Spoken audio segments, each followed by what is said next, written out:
Welcome to the Drooniverse!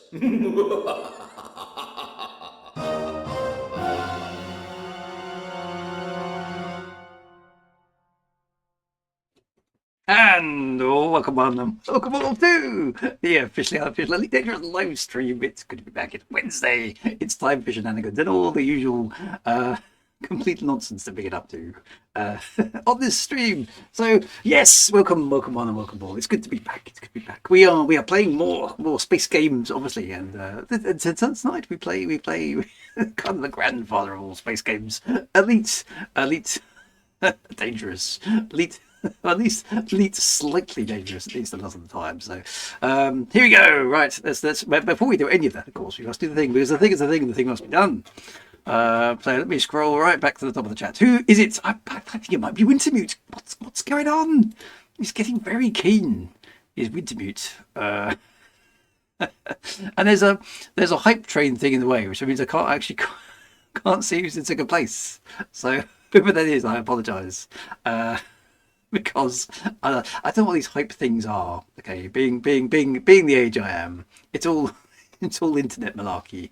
It's something about emotes and things. I have no idea what it means. If you know what it means, do whatever it needs you to do. Okay, because I have no clue. Anyway, whoever's in second place, congratulations. I can't see you because I can't get rid of this thing. Simon Darby is here as well. Good to see you. Blogtrot is here. Good to see you as well. Top Shot is here in the top 10. To be fair, so it's good to see you as well. Who else do we have? We have Mad Mugsoft. Congratulations, Mad Mugsoft. Poised as ever on Wikipedia. Should we need you to say council, which is always good to see. So scrolling. There's a long conversation there about horror and asylums, which is quite concerning, really. But there we go. Shall leave that well alone. The Harkonnens are here, fresh, ready to make rackets as per ever. Cyber Darby's here. Commander Terracoffing people, and is here as well. Commander Silent Double D. Shh. Silent Double D. Laddie ___ is here as well. I don't understand the underscores. I'm trying to think of something witty I can use with underscores, but we'll we'll have to keep that for another week. Commander Tragic Blue 21 is here, still very tragic, but yeah, there's a long story there. Have a Boo Boo is here with his customary 4 thumbs up, which is always good. Ugly Spirit, good to see you as well. Eric has lost something, but we don't know what it is. So far, he hasn't found it yet. So that's good. Commander Rob Sabotage is sabotaging things as per usual. Daryl Commander Rizab, now that's a name. Excellent, good to see you. Thank you very much. Like the jaunty salute there, good to see you as well. Who else do we have? Anola Lacoma. That's a nice name. That's good. Good to see you. 07 Commander, the dominant Hornet is here, dominating things. Eridan Dundragon is done dragoning for the day and is here with us this evening as well. The Big Boo is also here. Good to see you, Big Boo. Always nice to see you. Solstice Project is here with enthusiastic to-do's, which is always good to see as well. The Arakises are here, fighting off the invasion of the Harkonnens. The Lord of Arg is here. The Andy P783, which rhymes. It's very important to say that. The Funny Asteroid is here. Yay! It's never a good space game without a funny asteroid. Arnold Sideways is here as well. 70 you, Commander. D Pitman 42 is here. Excellent to see you. Right, how are we doing? Commander Archangel. Long suffering commander from today's vehicle Archimedes, I can only assume. So good to see you as well. And we have a first time chat from Lucifer Star. He says, when you can see the scene based on the music. So another fan of Frontier Elite 2. Good to see you as well. That's excellent stuff. Commander Bird is here as well. Good to see you. Enigma-ish is still being Enigma-ish. Just a little bit Enigma-ish. And I've got something wrapping itself around my legs. Hang on. Quite excited. No, it's not. It's the dog. Hello. What are you doing? Hey, are you investigating? Sorry, Douglas. You haven't said hello to people on the chat for a while. Come up here. Yeah, come and say hello. You're getting big. Are you tired or something? You just can't be bothered. Oh dear. Okay, well don't bother then. It's all right. Sorry, getting distracted by dog. Right, go lie down then, because if you can't hang around underneath the computer, because that's not a happy place for dogs to live. There's a nice blanket over there. There is. Yes. Oh. He's so cute. Come on here. Come on. Up again. Come up here. Say hello. That's it. Oh, I know you're a big dog now. You are. There you go. Look. You've got to look at the camera. It's over there. See? Over there. See the camera? Problem with having a black dog with a black bag. Do you know what she has got though? Check this out. Look. See this collar? This is space dog now. Ready? There we go. Look at that. We've got a lighty up colour. Hang on, let's switch you into Sith mode. There we go. There we are. The Sith dog. Oh no, now you're in lighty flashy mode. Hang on a minute, that's not what I wanted. Oh well, got multicoloured dog. Hey, you do look very tired. Did we wear you out today? Oh, poor old hound. Hey, there we go. You've got your flashy collar, all flashing on the screen. That's very good. Yes, it is. Music is. Yeah, right. Beautiful dog. Right, down you get. You go. That's my cable. You go on your mat, and I'll see you in a bit. Good dog. Right, who else do we have? Kitset is here as well, good to see you. Stone Cold Mason is here as well, fantastic. Onwards we go, right. Electro 4 Aces here as well.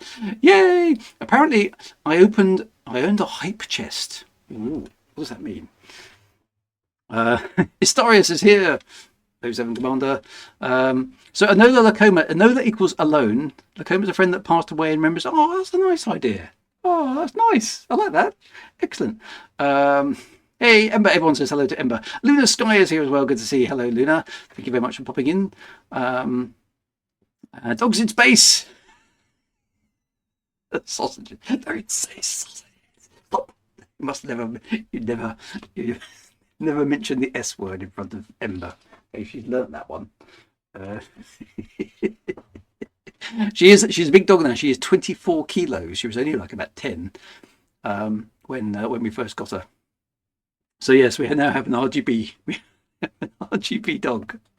Dogs in space. Yeah, so that's good. So anyway, welcome one and welcome all to the official Elite Dangerous. No, the officially unofficial Elite Dangerous stream. We're not official in any way, shape, or form. Apparently, I got a spill the tea emote. Or whatever that reason was. There we go. I don't know how to actually use it. The S word. Star Citizen. Would that be sausage? Yeah. I don't understand this Twitch stuff at all. I just like playing computer games. Anyway, so yeah, so there we go. Look, Eridan Dundragon has found it. There we like that. That's what our hype thing achieved. Isn't it? Yeah, the S word would definitely be that word. I'm not saying it out loud because certain little ears will prick up and start pestering me for things. At the moment, she's being very good. She's sitting down there in a cargo hold, behaving herself. So that's quite good. Anyway, so, for some reason, we've been awarded a tea emote. I know why. That's why.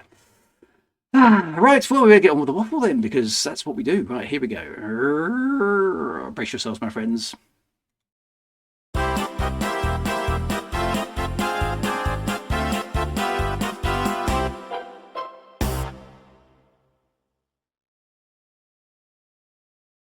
Right, I've got to find the right button again.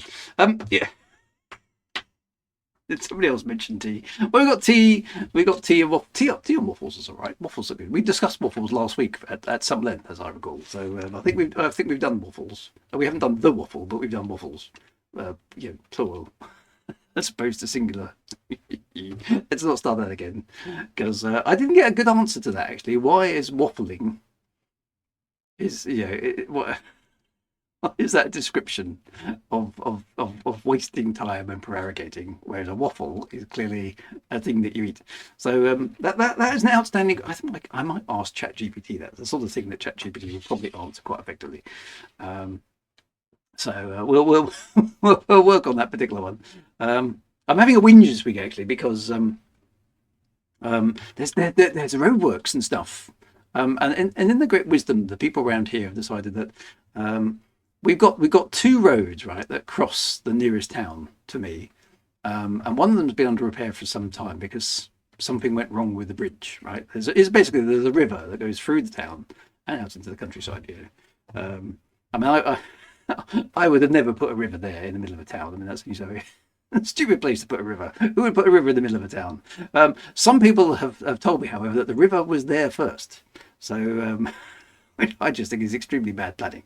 But anyway, so Monksoft has been looking it up. Okay, here we go. And BlogTalk as well.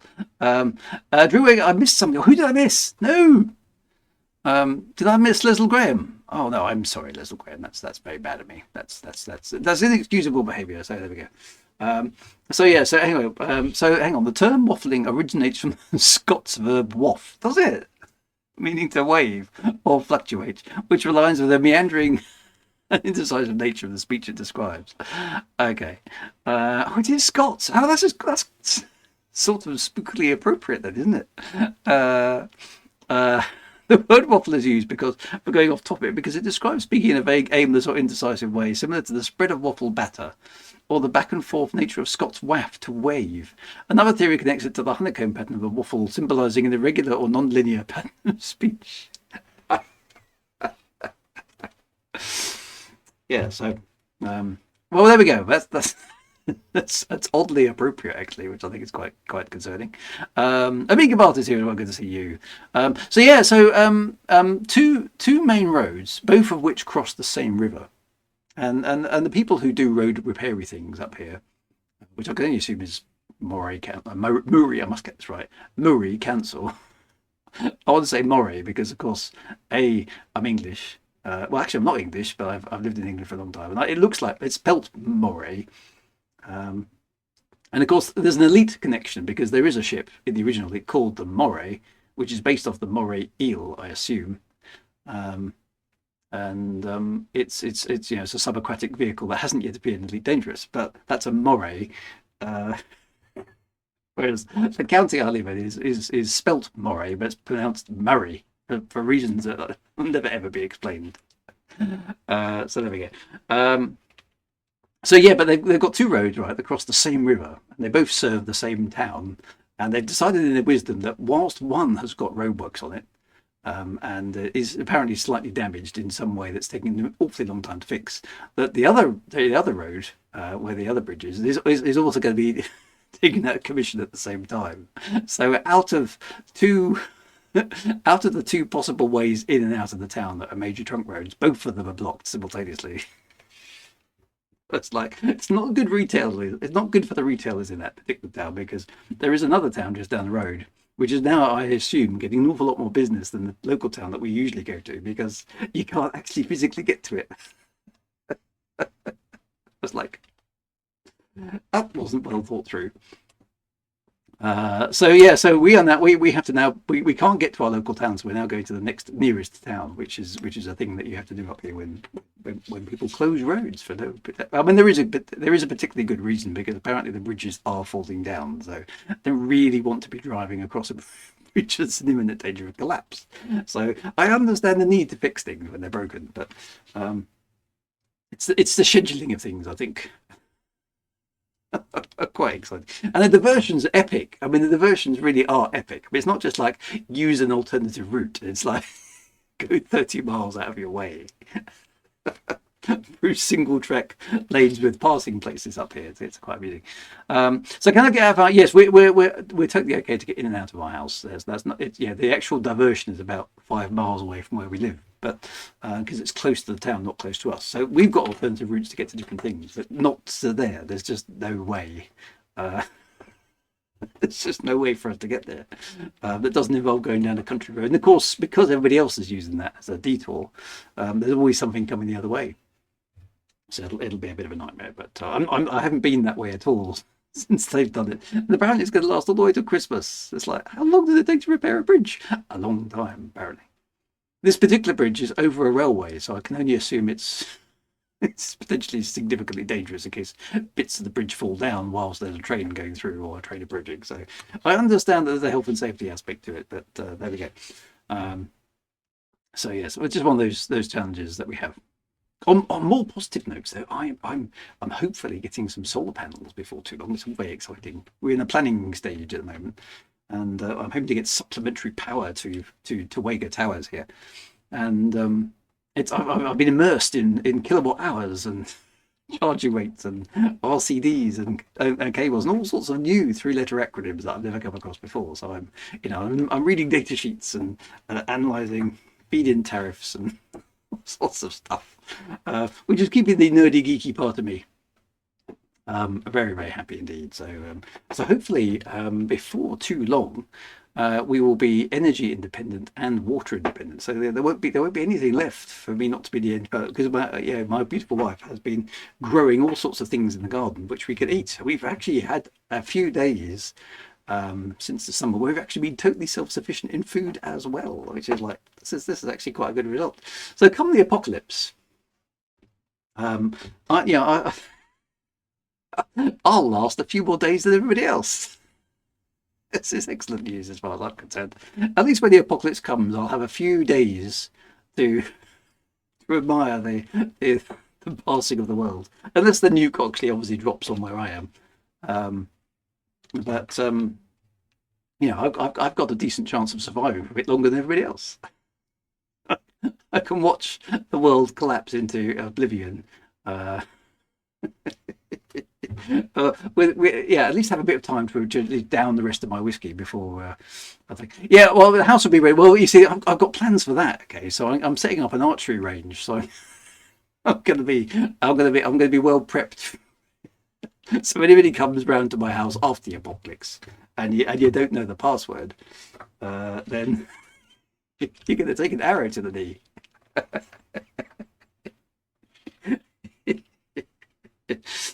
So I just need an Anderson shelter now. Yeah, well, we've got loads of firewood, which I've been chopping up with an electric chain. I've actually got over my fear of chainsaws and actually got myself an electric chainsaw, which is actually rather neat. And been chopping up firewood. So we've got loads of firewood going down, chopping down trees. That's been quite fun. I could put traps in, couldn't I? I've got an early warning dog system. That's quite effective. So I'm just going to turn off your flashing collar, my dear, because it's very distracting. There we go. And you don't know it's on, do you? There we go. This is some sort of survivalist. Yeah, so it's one of those things I've just been pursuing it. I'm channeling. I was even wearing a sort of lumberjacky type shirt, so I was getting very excited. I feel like I'm fulfilling my destiny. So it's all quite good. I shall have to do a tour of the premises at some point. It is funny because I'm kind of looking at this as a sort of no man's sky. Every so often I wander around the garden and go, if I press E on that flower, will I get some oxygen? Anyway, right. Enough of that. We should get on and play some Elite Dangerous. Let's find out what has been happening on Galnet since we last units received. Exactly, units received. And see what's been going on. Right, it's time for...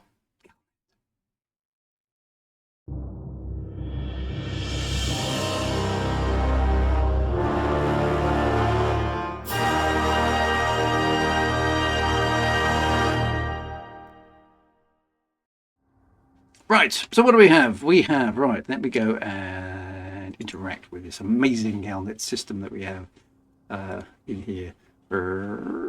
What's going on? So we actually have two kind of things. So this is kind of the follow-on from last week. Drew versus Drew versus. To be honest, it's been fascinating because we've been here. I mean, can you believe this?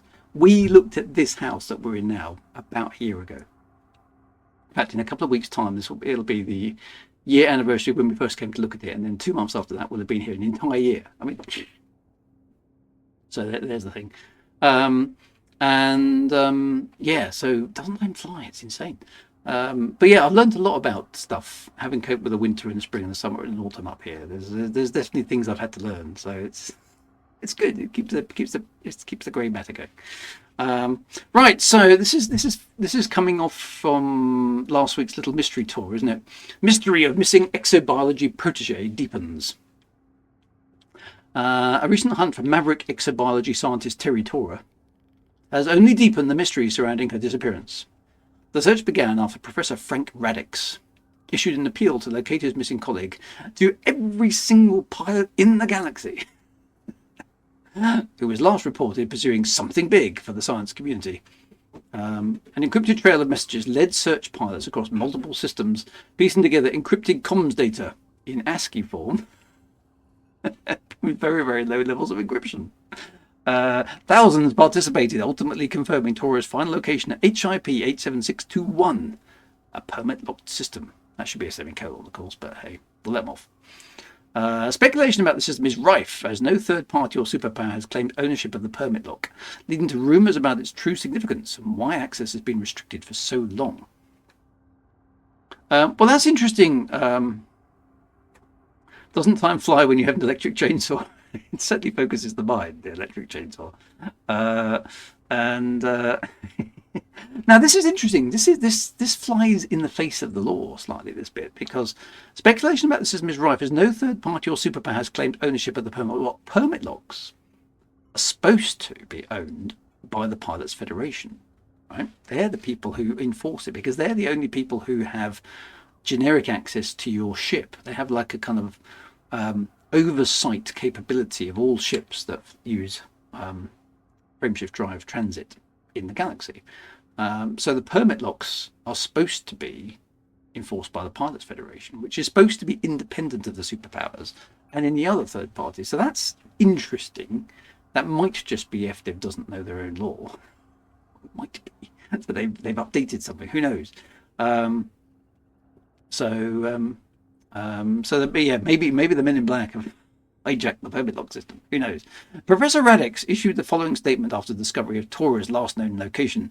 My thanks go to the many pilots who answered my call. Terry's trail has led us somewhere we have never been able to access before.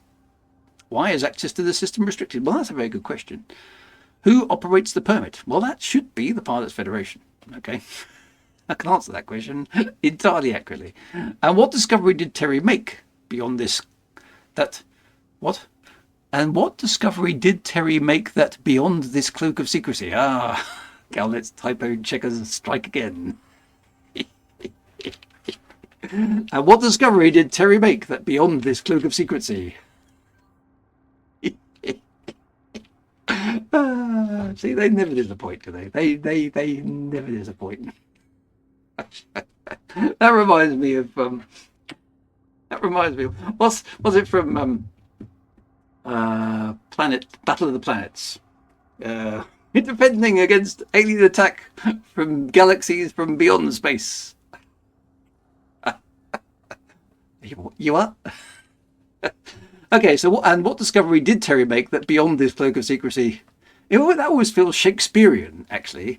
It feels like it's missing some words. So it should be, and what discovery did Terry make that beyond this cloak of secrecy doth lie?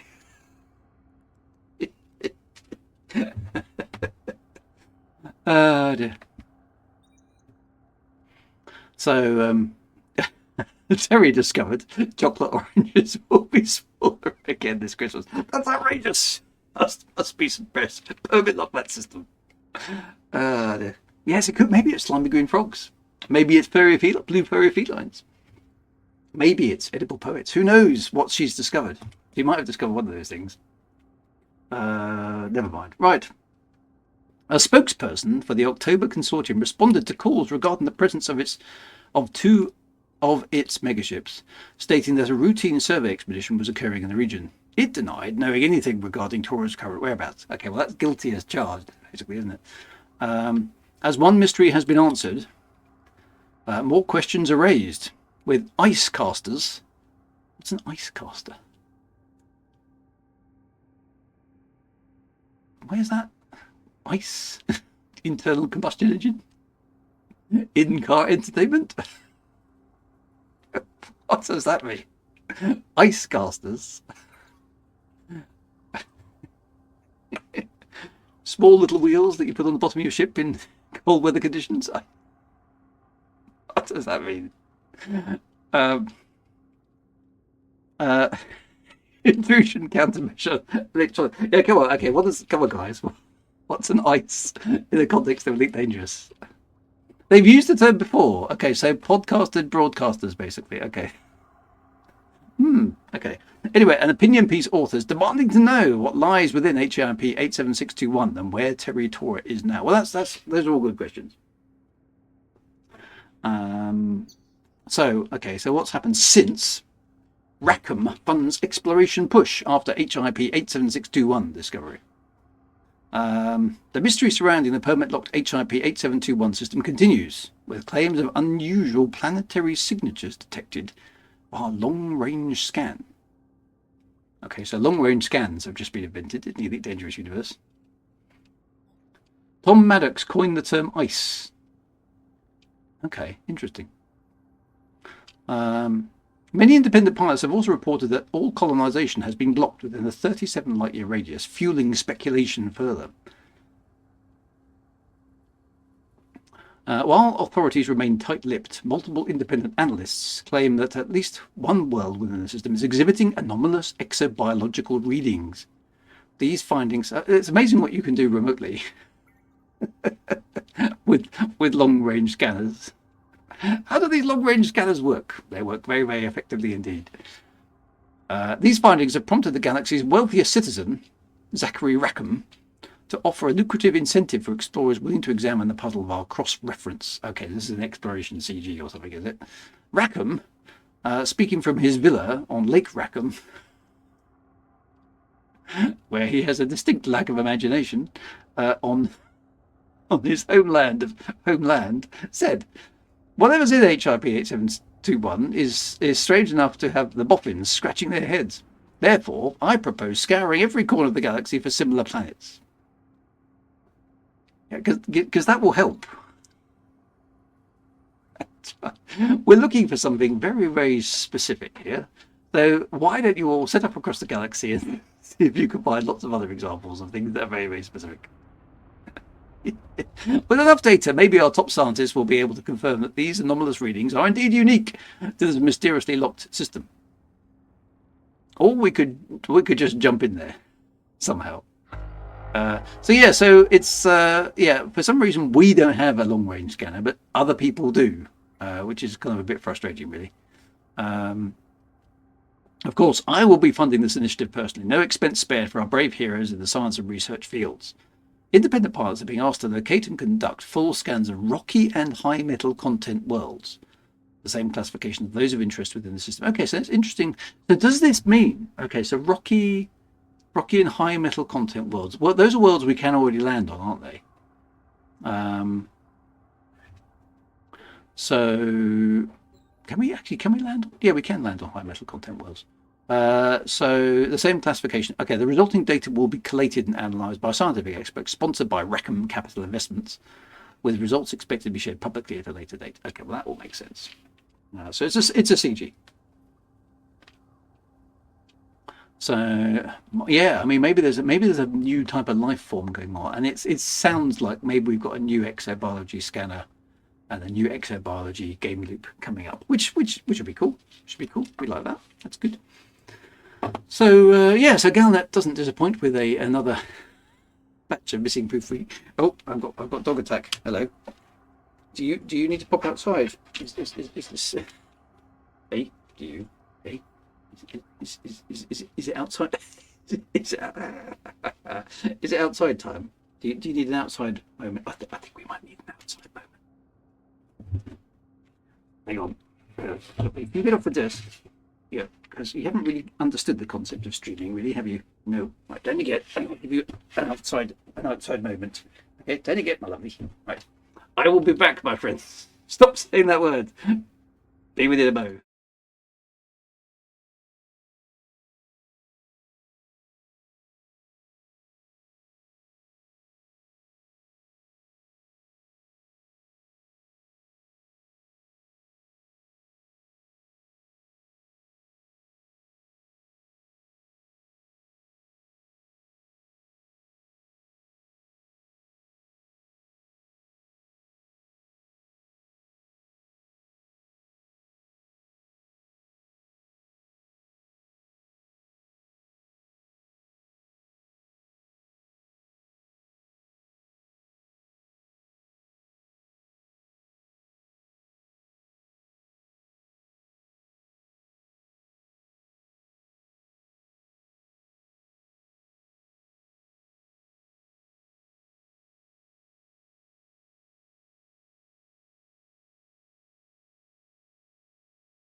Right. We are back. Apologies for small interlude. Needed to empty the dog. Will you stop crawling behind there? That's where all the cables are. Ah, dear. Right. So, okay. So, yeah. So we've done Galnet. Excellent. Right. So yes. So stuff is happening, which is a good thing. So yeah. So presumably that is an exploration CG. We do have a video to watch, do we? Okay. That's so. Is that the type? Is that the type 11? Let's pop that up in. Where's that? Is that on the YouTube channel?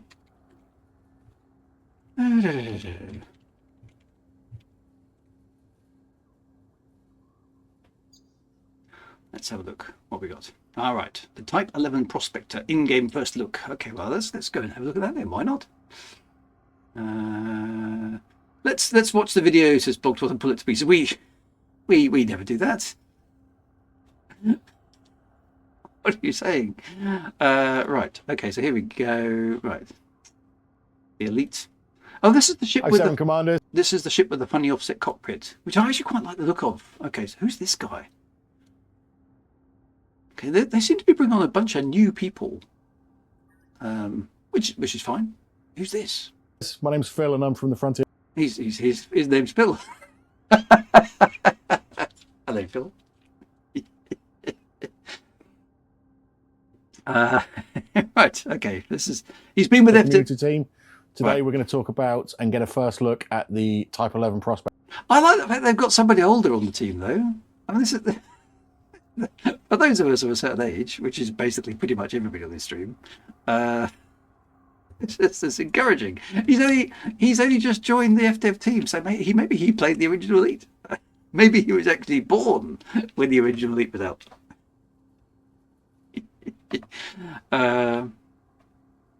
I know what you mean, Mensky. All these new Elite ships are looking less elite. They are. Yeah, they should sort of still have wedge of cheese feels.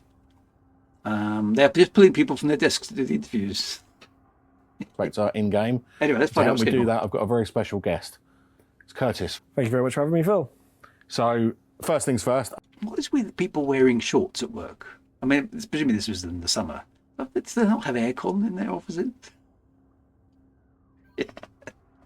I mean, I know it's a games company, and I know it's the 21st century, and we're now 25 years into the 21st century. But I mean, come on, guys, put some trousers on, for God's sakes. I think everybody's keen to see the Type 11 in game. Yep. Let's get the footage up on screen, shall we? Let's just start with a reminder for the players who might not be aware. What type of ship is the Type 11 Prospector? It's a big one.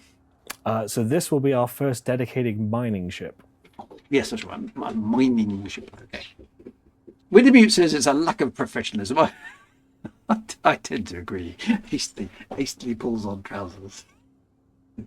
Actually, look, I am wearing trousers. I always wear trousers. You wouldn't see me in shorts for Ned. Yeah, to be honest, I am wearing jeans. I tend to live in jeans. I've been living in jeans since the 80s, and I see no reason to change. Okay. But there we go. Anyway, it's got nothing to do with the Type 11. Okay. So it's our first dedicated mining ship. Why did we decide to do that now? There's a few reasons. Yeah, I mean, we've already so far done a few new ships that cover a lot of our sort of larger scale activities, combat, exploring, trading, all that sort of stuff. So we wanted to look at some of our sort of more niche activities that we have that aren't quite encompassing the lot. Put the subtitles on. Okay. Oh. Yep, there we go. The broader terms of the game, and we thought that mining was a really good one because we've got a lot of ships that are really good at mining, but we haven't got one that's just like the best miner. So yeah, it's fair to say that this is a completely bespoke mining ship and the first of its kind for Elite Dangerous. Yeah, yep, absolutely. Which is quite good actually. It's nice to have a. It's not for clarity. It's funny, is it? Okay. That's. They should be wearing kilts now. Not at that angle of camera. No, they shouldn't. Actually, it turns out, I mean, this is a total waffly aside, which has got nothing to do with what we're watching. It turns out that Ember, my dog, who's now wandered off downstairs again for some reason, it's and Winterbeat GB will be chuckling about this for several weeks, I think. My dog, Ember, who is, let's be fair, she is a Scottish dog. She was born in Scotland. She lives in Scotland. She comes from good Scottish stock in terms of dogness, right? So she is a Scottish dog, right? Can't stand bagpipes. Actively runs away in abject fear whenever bagpipes are played. She actually looks seriously. You know when dogs get that look on their face, like that. That's the expression she pulls when the sound of bagpipes comes on the telly. I've never seen a dog react to something quite so dramatically. Actually, it can't stand bagpipes at all. Now, quite why that is, I'm not quite sure. On the flip side, though, she does like whiskey, which is quite surprising. I've never had an animal that's gone anywhere close to alcohol. So in that sense, she's a very Scottish dog. I suspect it's the high-pitched sounds which are above human hearing. It could be. I mean, maybe she's just kind of like, what the hell is that? To be fair, it's Winterbeat's reaction as well. So maybe it's just acclimatization. She hasn't come across the way. Because I mean, to be fair, even in Scotland, bagpipe playing isn't all that common. But yeah, I've got a Scottish dog who doesn't like bagpipes. Does she likes haggis and square sausage? She does. Yep. That's why it's Scottish armband. So it terrifies any dogs in the opposing army. Wintermute says I like it, but I'm okay with whiskey as well. Anyway, back to the Type 11. Absolutely. So we've never really thought of our ships as miners before. They've always been like traders that are good at mining, or sometimes even explorers that are good at mining. But this one is a mining ship that is good at mining. Okay, so can you tell us a bit more about the unique selling point of the Type 11, the Prospector? Doesn't the ship have a special mining gun or mining attachment that nothing else can mount or something? I think specialised ships make sense. I quite like specialised ships. Makes sense to me. Yeah. So one of the unique selling points I think is. I started to see what you mean. Oh yeah. So Oh yeah. Actually, I probably can't. No, I've done it. I can't really complain about this myself because it's very difficult not to and when you're talking about something. Actually, if you record yourself talking about a subject, you'll be horrified by the amount of ums and ers. If you're literally just ad-libbing something, if you're reading from a pre-prepared scripture, okay. But if you're generally just ad-libbing something, the number of ums and ers that end up in your sentences are quite alarming, to be fair. And we all do it. Is the way it looks. Is the way it looks. Yeah. So that's just nerves, I think. I think all of our new ships, the art team have done a fantastic job. It does look good. I do like the look of it. They've done a really good job of sort of taking that industrial look that we've got on some of the other ships, especially like the Type 8, and sort of gone, well, what does that look like on a mining vessel? And but I do agree that they're not very elite ships. They just aren't. Elite ships were always, and I appreciate you've kind of got you've got a few more polygons to play with nowadays. But they've done that. They did that quite well with the Cobra Mark III, for example, and the Crate Phantom. They're recognisably ships that would fit into the elite universe, right? Whereas these ships, they're very generic spaceships. If you ask me, you could put them into any sci-fi environment, and you go, yeah, that's a spaceship. They don't scream elite to me, and I think that is a potential criticism you could level at these ships. They look good. They look spaceshipy. I don't think anything wrong with them spaceshipy wise, but do they have something that basically screams elite at you? No, they don't. along with that, they've also gone, well, what does a mining vessel need that are part of the look? Sure. So, for example, you want the mining vessel to have a really good view because you're scanning all of the asteroids to find the ones that you want and to know where you are and stuff like that. So it's got a really nice cockpit that's right at the front and got a really good view all the way around. That's quite nice. So that's a nice example of where sort of like art and design sort of like a mix and create a really good sort of reason to want to fly this ship for its intended role. Offset cockpit. Well, that's And then beyond quite that, weird we've got for a some big other ship. sort of like, again, sort of art and design mix of stuff. Art wanted to put these two of the engine pods on the end of these long arms. And we spoke about it and we thought it would be a really good idea if those retracted. So the sort of like a profile of the ship was a little smaller. So you could like, weave in and out. See, this one bothers me a bit because I like movie bits on spaceships, right? As you know, I mean, spinning nacelles, that's why we fly the Corsair, right? And the original Clipper from, not Clipper, the Imperial Courier from Frontier Elite 2. I like pointless spinny things on spaceships, but Elite Danger has kind of gone for a sort of realistic sort of vibe. Now, I can only help looking at these highly exposed, suspension struts, for lack of a better word, hydraulic sort of ram things here, and just think that's just an insanely stupid design, right? Because even the slightest dent in that will render it totally unusable and jammed, right? Unless it's made of unobtainium, of course, which is utterly indestructible, which we know spaceships can be made of unobtainium in order to do those sort of things. It just it niggles slightly. So the next ship is going to have a waggedy tail. Excellent.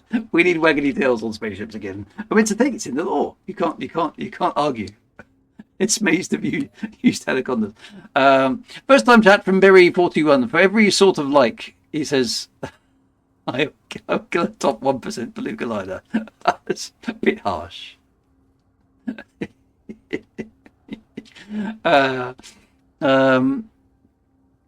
I think you might be right there. Good thing it's not supposed to fly in things like asteroids where there might be rogue rocks floating about.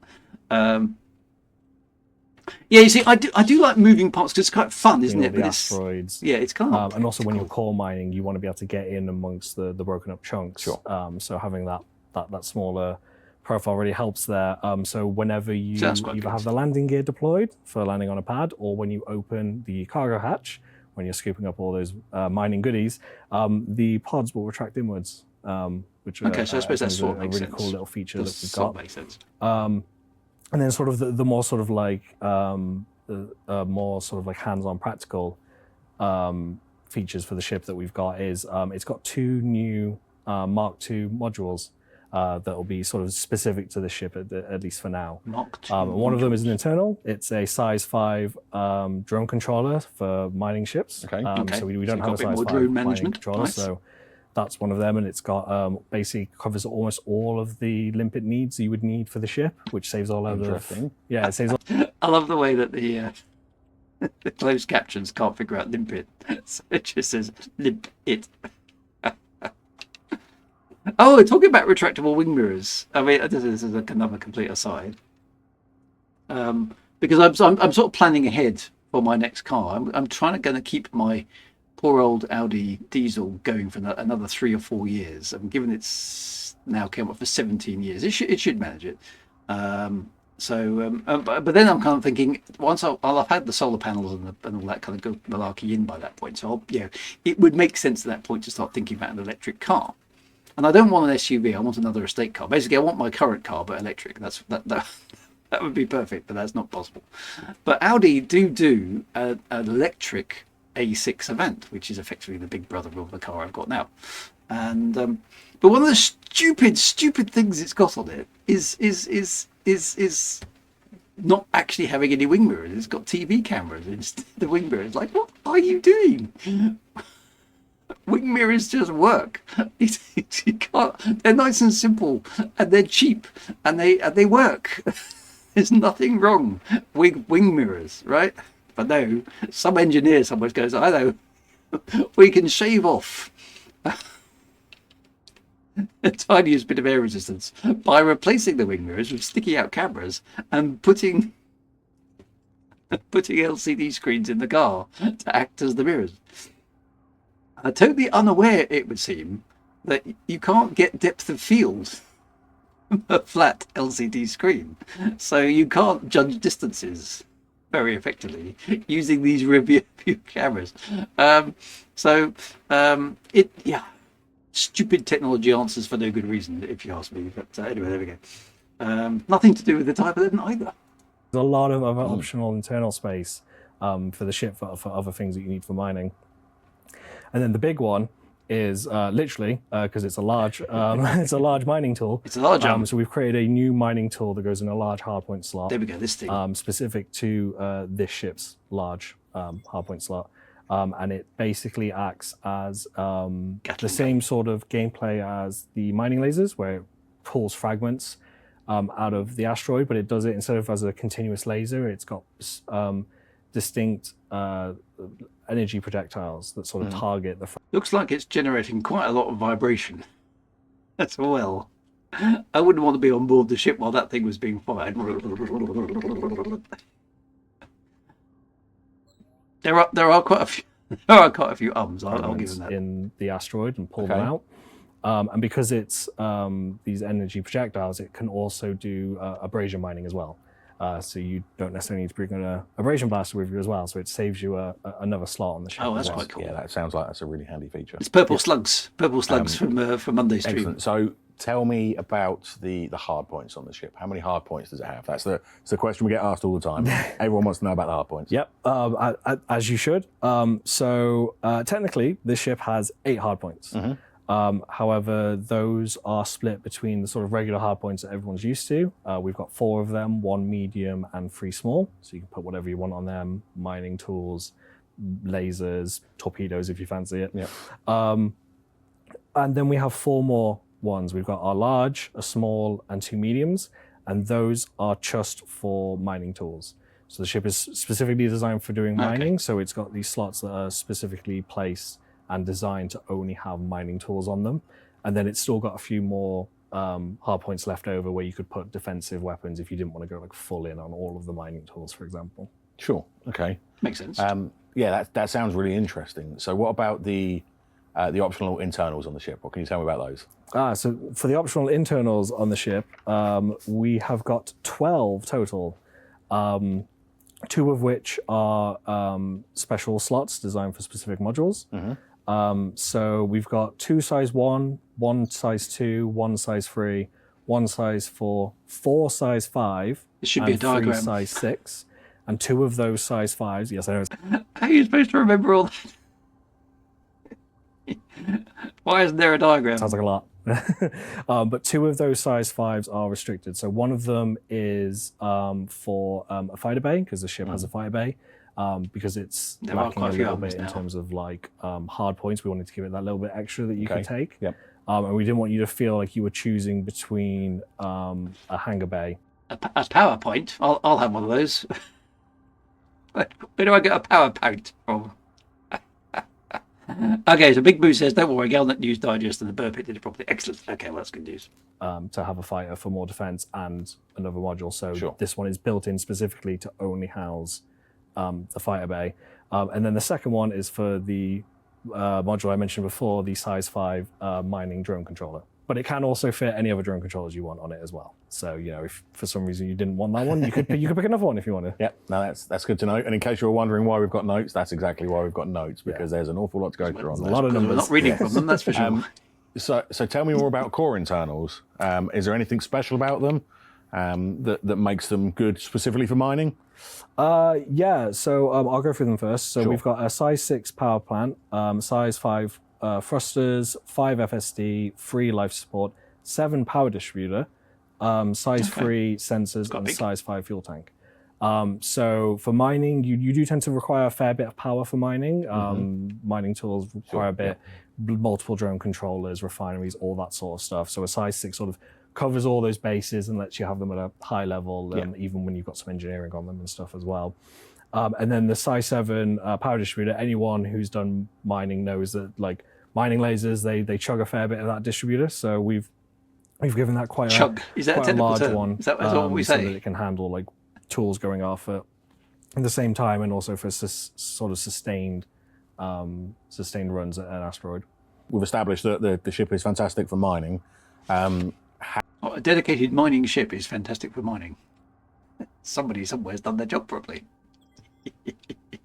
Good stuff. Static Specky says hello. Excellent.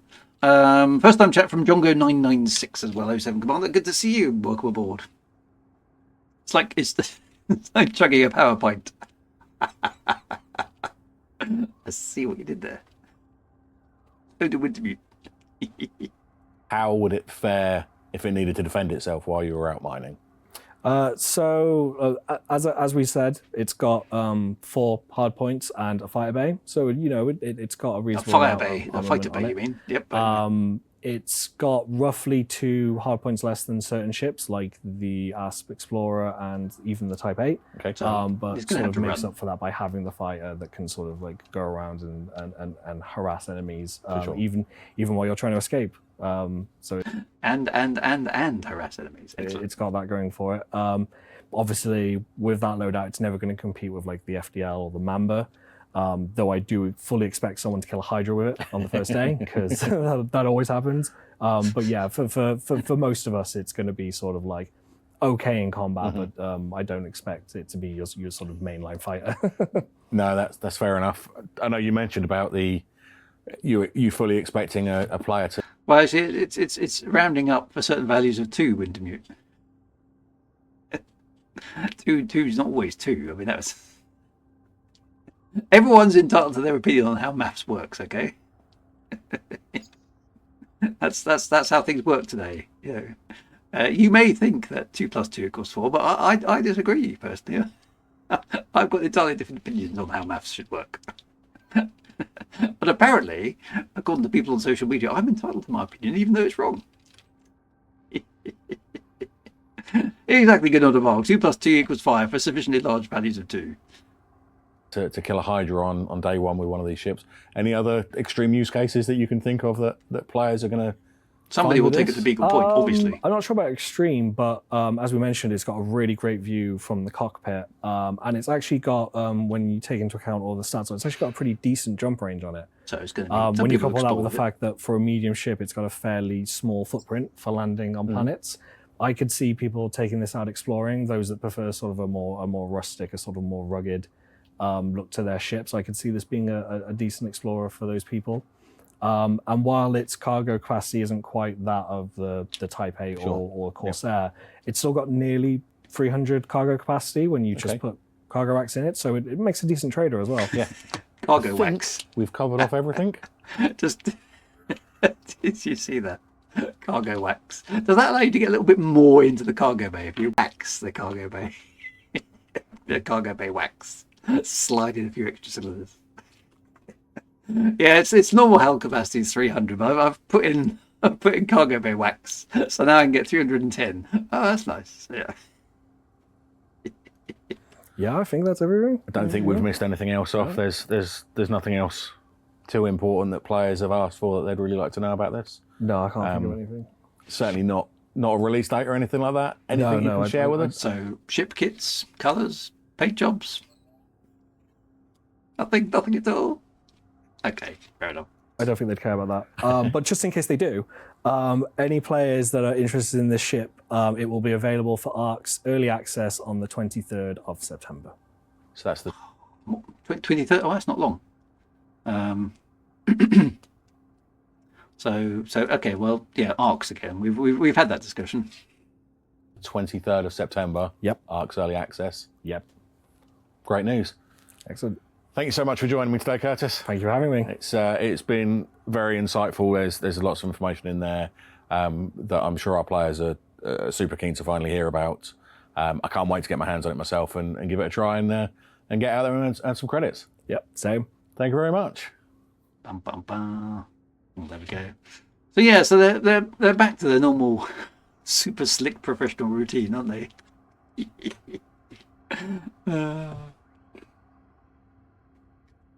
But I wouldn't mind, but they're reading the same notes. Doesn't feel like they had a great deal of time to rehearse that. Now watch this, says Wintermute, giving me a random link. Yeah, so I'll just merrily click on your random link. What's this? So, is this a Burr Pit version? Oh, it's the Burr Pit version. Okay, so this is the deep dive. This is the same ship, but done by professional broadcasters or worthy amateurs, should we say? Frontier promised that details about the next new ship to the game would be arriving this week, and true to their word, they've just released an interview between Elite Community Manager Phil and Senior Game Designer Curtis, alongside the first in-game footage. And so here is a breakdown of everything we just learned about the Lakon Type 11 Prospector. It's worth noting that this is the first of FDev's new Elite Dangerous targeted and timely info drops that are set to replace the Frontier Unlocked. Oh yeah, so that's true. Yeah, so Frontier Unlocked lasted, well, how long did that last? About a year and a half? So Frontier Unlocked has now become Frontier Unhinged, and Frontier no longer good to be done. So that's another thing. So yeah, so that's that. Is that it? No more Frontier Unlocks. They're dead. Is that right? Or is it gone? So, and they're just doing these little short 5-minute things. That's it. Wow. And they spent all the time with that little Loki symbol and everything. Okay, roughly a year, roughly 6 months. Ugly Spirit says, I never thought I'd say this, but I miss half. Whereas we're still here, right? Still here, doing the same old tired thing, week in, week out. Well, Blogspot, that's good news. The Frontier Unlock staff have been moved to the Galnet proofreading department.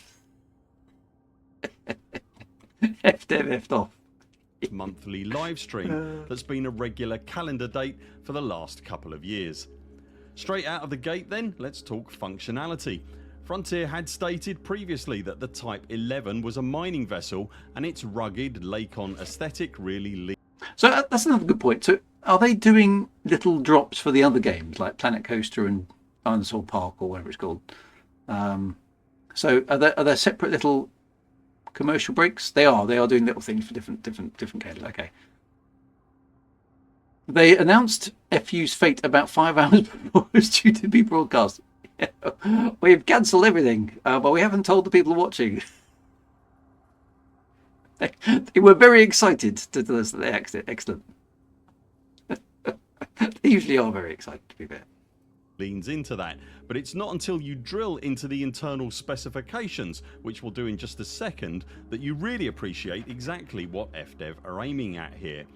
Right at the start of the conversation, Curtis makes it clear that, unlike certainly the previous generation of ships prior to 2023, the Type 11 is not only FDev's first bespoke, dedicated mining vessel, but it's designed to be the best mining vessel, certainly of its size, in the game. As we'd speculated on our first glimpse video, the 4 engine nacelles that the ship sports retract inward to reduce the ship's profile when the landing gear is deployed. The nacelles on the port and starboard of the ship quite noticeably retract inward, and the rearward pods move forward and downward by a smaller margin. What is new with the variable configuration on the ship is that the same profile retraction measures occur when the ship opens its cargo bay and not just when the landing gear is deployed. This means that when manoeuvring through tight spaces in asteroid fields or retrieving chunks from an exploded asteroid, etc., I hadn't appreciated the that. ship will always have a smaller profile. That's quite cool. I hadn't noticed that from the previous video, so well done, Commander Bear, for spoiling that. Or me for not paying attention in the previous video. So when you open the cargo bay, it shrinks itself down as well. That's quite nice. That's actually quite thoughtful, isn't it?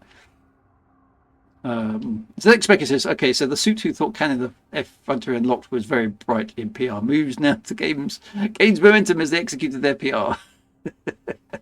Oh well, yeah. That's that's Frontier for file. you. A really neat touch, and the first time we've seen this kind of thoughtful functionality in any ship, let alone a new one. Fair enough. The view from the cockpit is familiar to the Lakon family, but it also adds a further layer of functional design with its placement. The unusual asymmetrically mounted full glass surround sits raised and forward of the main hull and affords the pilot and 2 passengers a full all-round view of the surrounding space and, of course, any potential asteroids to be mined. The hard points and optional internals come in unusually high numbers, but just like the Panther Clipper before it, the Type 11 has a function-specific twist to its offering. Beneath the ship's typically Lakon utilitarian exterior, there are no less Utilitarian? I think you mean utilitarian, my good friend. than 8 hard points and 12 optional slots. However, 4 of those hard points can harbour mining equipment only, and 2 of the 12 internal So as I expect, he slots says are that. similarly Yeah, restricted in I kind of nature. do like it. Here's how they break Walks down. and For regular doors are hard made points, there's 1 the medium right size. and 3 Okay, nice. small slots. Look, For a mining diagram. equipment, Excellent. there's 1 large, Well done, 2 medium Commander. slots and 1 small. That large mining slot sits next to the cockpit and it's capable of housing a brand new mining tool. The tool is energy projectile based, firing like a multi-barreled cannon. In regular use, it acts just like a mining laser would, separating out chunks that can be collected up and refined. Being a projectile weapon, however, it will also serve as a mining abrasion blaster, meaning you can break off surface deposits with it. In the ship's HUD, when the weapon is deployed, we can see the words Mining Volley R. I'm guessing that R word is probably repeater, but that's unconfirmed as of this video. Ooh, good For speculation the there. 12 optional internals, there's 2 size 1s, 1 size 2, 1 size 3, 1 size 4, 4 size 5s and 3 size 6s. 2 of those size 5s are use restricted. One can only house an SLF bay and the other can only for rubbish. house drone controllers. A new size 5 mining drone controller is being released alongside the ship. The Type 11 will be the only current ship that can run that size 5 It should just be the controller. BFG When 9000. taken Sure. in tandem with the SLF bay, that hardpoint split appears to signal that the ship can defend itself to a small degree, but for the more hardcore or determined attacker, it'll likely make itself a nuisance to an aggressor while making good an escape. For the core internals, the Type 11 sports the following: a size 6 power plant, It seems size like it probably 5 can handle thrusters, a bit of size combat. 5 FSG, Tells this project if it's size set up 3 correctly. life Yep. support, size 7 power distro, size 3 sensors and a size 5 fuel tank. Alongside powering the whole ship, that power plant and distro combination clearly being paired to run some power hungry mining lasers, as well as the large mining volley weapon for as long as possible. Whilst of course any ship in Elite can be used, technically speaking, for just about anything, this is really the first time that Frontier have signalled so strongly that this is a more dedicated role ship, outside of combat perhaps. Whilst you could no, haul come in a on, you've got T11 with a exploration ships as respectable well. load of just below 300 tonnes, and you could explore in it using that copious cockpit view and small landing profile, you can also go off-road in a Reliant Robin, but I would humbly suggest that it's perhaps not the best use case scenario for it. As Never such, tried that. it's a somewhat different tactic for a game that has often been criticised for making its space hardware use cases too generic, trying too hard on occasions, historically at least, to please every person with every ship and not being bold enough to focus on one very specific role for a ship.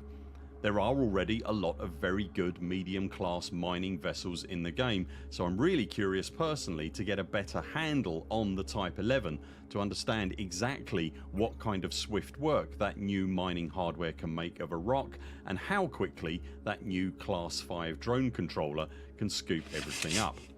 It's rather difficult to even on-road or Robin. That's a fair observation, actually. Yes, I think Reliant Robins are still.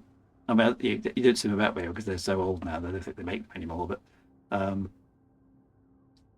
Technically, they're not a car, are they? Aren't they a motorbike or a moped or something? So you don't need the same license to drive them. That was one of the things that was so popular about them when they were kind of in vogue. But anyway, yeah. And, as it happens, we won't have to wait long at all. The Type 11 Prospector will be available in ARX-powered early access on September the 23rd. Let's call it less for what than it 3 is. weeks Spend some money to get the ship early. from now. If you want to see the full interview between Phil and Curtis, which is absolutely well worth a watch, then you'll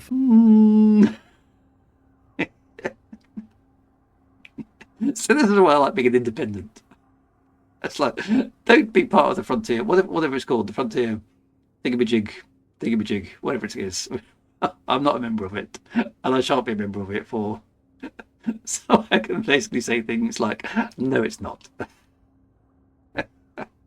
find a Father's link program, to there we it go. in the description below.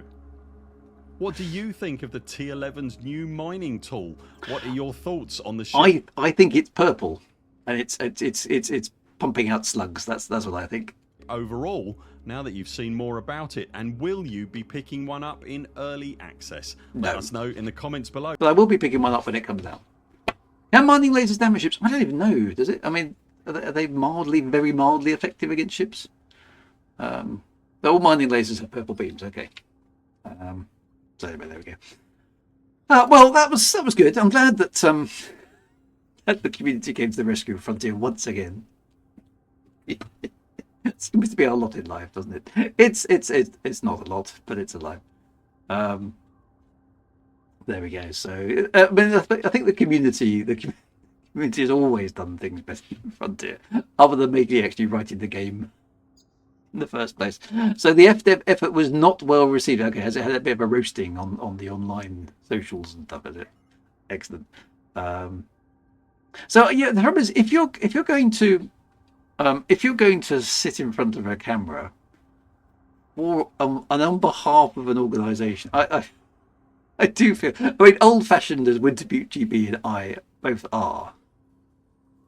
I do feel you should, at least, even if you're a kind of chilled out, modern kind of youngster with, in the gamey universe, and you've got to wear funky modern clothes and stuff. You should at least look mostly dressed, right? And I think you should also. There's a. I feel there's a certain amount of preparation that should go into these things. So there's a slight air of professionalism coming across, even if you're young and jaunty and edgy and modern and stuff, right? They didn't even wear a hat. I mean, how outrageous is that? Ah, dear. So I suppose just putting the videos out. Because the live chat's not very helpful with the technical details, is it? Because that's just a long line of things. I can't remember any of that. Someone's going to have to write that down. Not very much. No expense spent, I think, is what we could say. Come on. It's a new ship. Put a bit of effort into it. Hello there, Mr. Warpath is raiding. Thank you very much for the raid there, Mr. Warpath. We do appreciate you dropping in on us like this. I should be pressing this button here. There we go. Get some eliteness up on the screen. Thank you very much for the raid, and thank you everybody who's popping along with Mr. Warpath. Good to see you. Thank you very much for dropping in. First time chat from Captain Jar. Hello, Captain. 07 Commander. Good to see you. Sirens off to bed. Have a good stream. We will. Thank you very much for all the visitors coming in. We've just picked holes in Galnet. Then we picked holes in FDev's own transmission. And first time chat from the Philly Gamer 89. It's a raid with lots of pickaxes. Excellent. Dr. Crunch is here as well. It's Carl. It's Carlsy is here. And there's Mr. Warpath himself. Thank you very much, 07 Commanders, and welcome. Anyway, so Galnet done. Nibbling at the hand that feeds us in the form of the videos. So we know the Type 11's coming. So that's good. I mean, it's nice to have new ships. I quite like the look of it. It's not very elite-y, but it kind of fits in with the whole Lakon vibe that they've set up. So it's an elite dangerous ship, perhaps not the elite ship. Maybe that's it. First time chat from designer 1900 07 commanders. Good to see you. Ugly Spirit says which is the theme of this evening. Mr. Ballpup says it's always nice to hop over here when you're on. Hope you have a good one. We will. I think. I don't think there's much we can do now. I think it was who said it somewhere in the chat much further up. Somebody said they'd managed to grab a system map of the I've just said it I'm really conscious of that now. It's Top Shot. You've managed to grab a system map of the HIP 87621 system. So how did you do that is the question. That's what I need to know. How did you do that? Let's join Cyberdarmy's team. There we are. So okay, right. First time chat from Neo's MS42. Hello, with some very enthusiastic looking frogs. Right, Big Boo. Yes, if you head to a fleet carrier near by the permanent lock systems, you can buy the exploration data. Ooh, okay. I said ooh there. Okay, I'm allowed to say ooh. Any other words? Ooh. Too many not professional enough. Oh no. I'll do my best. Right, so we need to head over to our fleet carrier. Am I in the right system? I think I'm still here, aren't I? Well, hello, dogs come back again. Hello. What are you doing? What are you doing? Don't press that button. Look what you've done. What did you do to the ship? You switched. What did you do?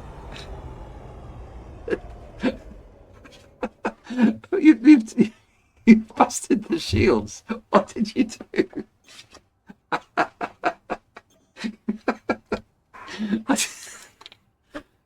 Did we just crash into something? No, don't eat me. We've talked about this. Dogger's control has been enabled. Right, you're not a very good co-pilot. You almost broke the spaceship. Okay, that's not good. No, right. Let me fly the spaceship and figure out what you did. Okay, so the shields are down. That's bad. Did I ram somebody? If I did, I apologise. Right, shields are back on. Oh, so I'm afraid you can blame the dog for that. Conan, that was me. Shields were definitely sausage. Say the word sausage. First time chat, they want to fly. They do. The dog is a control. I think she must have jumped on the table and whacked the space bar, which I've got bound to boost. Okay, so check Galnet in game. There's a button that shows you the system. Ooh, okay. Let's do that then. Design 1900. Okay, I tried my new Federal gunship during Branting, but the downfire missile aimed at wanted ship hit the system security vessel nearby. Oops. Okay, so good job, dog. Yeah, the dog. My dog is clearly trying to kill me now in the space game. I'm to be as control member. Emperor attacks. Excellent. My dog is now immortalized in a clip. I can hire crew in game, so I don't have to employ the dog. Okay, that's worth thinking about. First time chat from Nomad Liam. Hello, sir. I didn't realise you streamed reading Reclamation currently. Oh, thank you very much. I hope you're enjoying the book. That's some pretty old book now. I think that's like 11 years old, but I hope you enjoy it. It's still relevant. I mean, it's historical tome now, I think, in the world of Elite Dangerous. Okay, so there is a button, isn't there? Okay, so that's showing me nothing because I haven't got the system data, but that at least does show me the star. So am I in the right system? Am I in the right system to go to a? Because I'm quite intrigued by that. Top Shot says I went to Col 359 sector NRT. Where am I at the moment? Okay. Col sector. I'm going to type this in. Col sector NRT C413. That didn't work.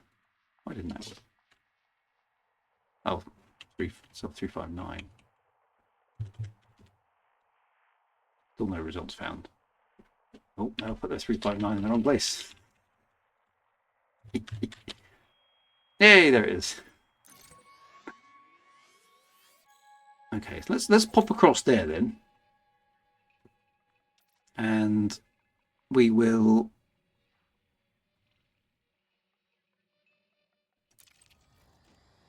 go there. Let's see if we can buy some system data. So does anybody know, has this system been permit locked for a long time, or has it only recently been permit locked?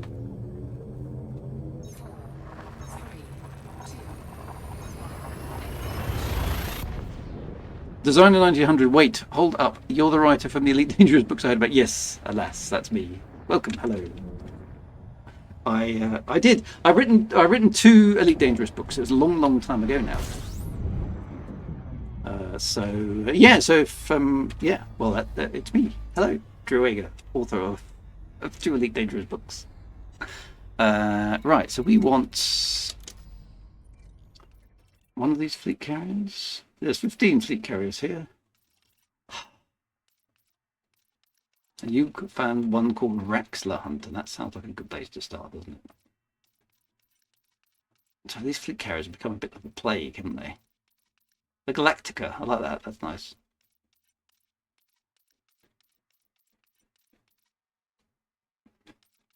Raxler Hunter. There we go, found it. Okay, let's go there then. Nope, I just...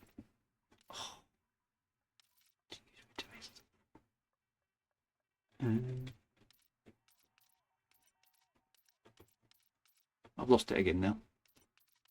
There it is. Right. There, I think that's it on. Okay, so I can go here and I can actually buy the exploration data. Okay, cool. First time chat from the taxi cab, I think so. Jeff Davis just going with it. Yep. Nobody Liam says I saw the name on myself, was like, woohoo, yay! Name at last, there we go.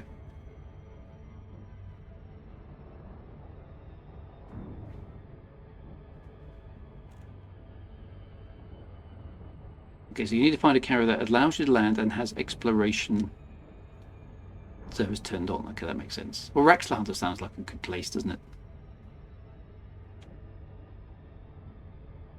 Design 900, I like playing Elite so much. I've got 2 friends to start playing, and one of them likes to go wing bounty hunter. Well, that's nice. Wintermute says, we see this. We see the names. Oh no, not again. Like a well-rounded bowl of petunias.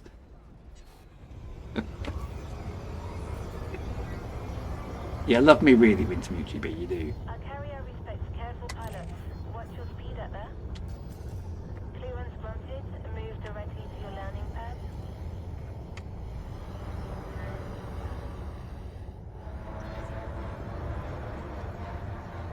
That's where you see me doing the amazing Drew Wager docking skills demonstration program.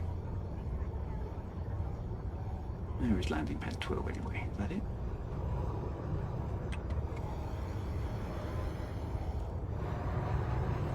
Is it on the far side? No, that's it. There. Oh, see, I'm coming in.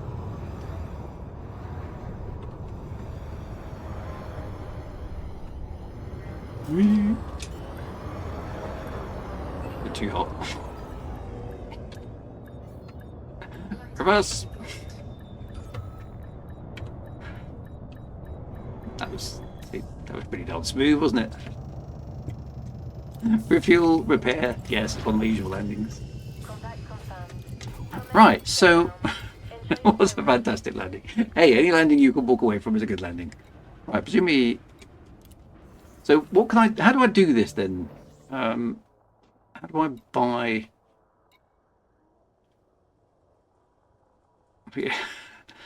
And now, okay, stop shot says now go to Galmap. Galmap. Go to Galmap? Where's where's that? Or just the galactic map in general? Okay. Right. Find the system. HIP 87621. Which we know is that's right next door. Right, okay. Permit is required for this location. Yeah. Because FCs are stations, you have to always be able to buy a system. Okay. Cool. Right. So, and then down here, buy exploration data. Ooh. Nice. Okay, so now if we click on it, we can go and have a look at it.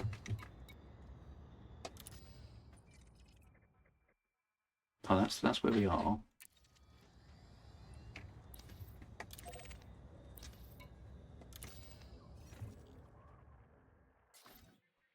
And then look at it through here, view the system map. Ooh, now that's cunning. That is cunning. Ooh, I see. Okay, so this is the inside of the permit lock system, which we can't get to, so we can see at least what's there in terms of planetary bodies. Nice. So has that always been the thing, or is that just because fleet carriers move around?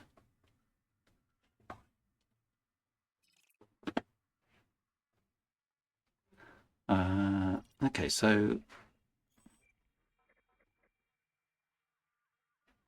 yeah, lots and lots of rings. Well, nice collection of ring planets. Nice colours. There's always been a thing. Okay, yeah, because I do remember using it vaguely before. So, is it Raxler? Maybe it is. Okay, so these are planetary bodies. Which, hang on, this means that we can land on it, but it doesn't have an atmosphere, doesn't it? So that's one we can't land on. These ones we can land. So there's nothing particularly weird and wacky about any of the planets in the system. In fact, there aren't any atmospheric planets we can land on, which is interesting. So, okay, so there's one there, but we can't land on that one either. So they're airless landable bodies. So that's actually quite dull because we can already land on airless landable bodies. But that means if it's some sort of new exobiology add-on that's coming to Elite Dangerous, speculation mode here, obviously, and assuming this data is accurate, which there's no reason really to assume it shouldn't be, that sort of implies some sort of new type of life, doesn't it? Some sort of metal-based or probably some sort of advanced algae or some relatively primitive non-sentient life form, but of a different type than we've possibly experienced before, requiring some new kind of exobiology scanner thing to detect. So maybe a new exobiology loop. That would be my guess as to what's in store. So oddly enough, again, not really taking advantage metallic land sharks with lasers. Lots of gas giants, methane or chlorine. Yeah, could it be gas giant stuff? Could it be gas giant stuff? Could be, couldn't it? Or AI, or metal-based AI. What did Galnet say again? It said because it asked us to scan rocky. Oh, interesting. Okay, rocky and high metal content worlds. That's what Galnet said. So no, that doesn't suggest gas giants, does it? Crystalline entities like from Star Trek. So rocky and high metal content world. Given that most of the other life forms that currently exist in the Dangerous, like fungi and weird and wacky plants, so it has to be on foot, doesn't it?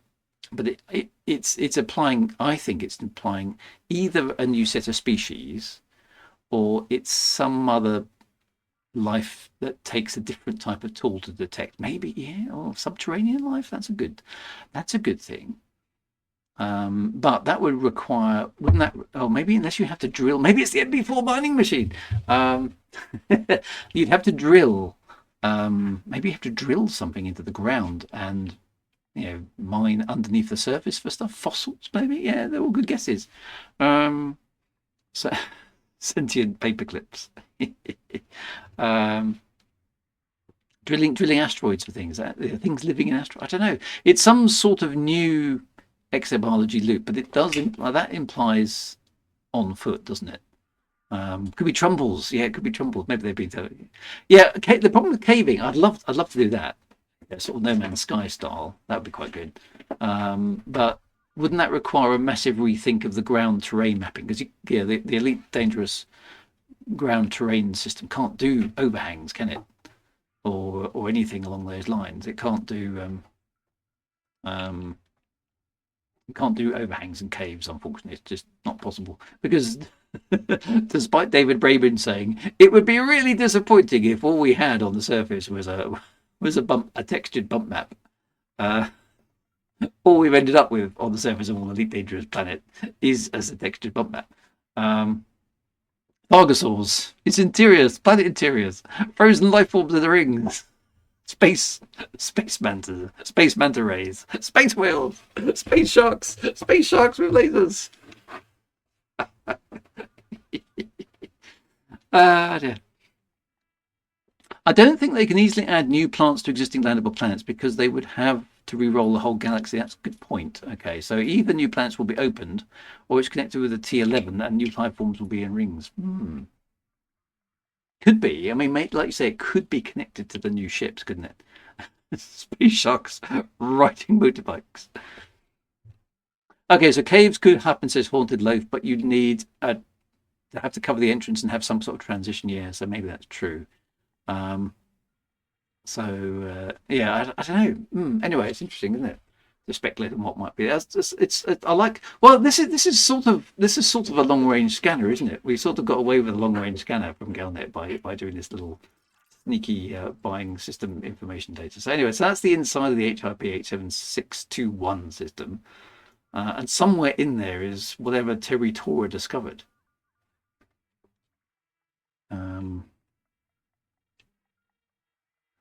We do. Big Boo says we do have notable stellar phenomenon.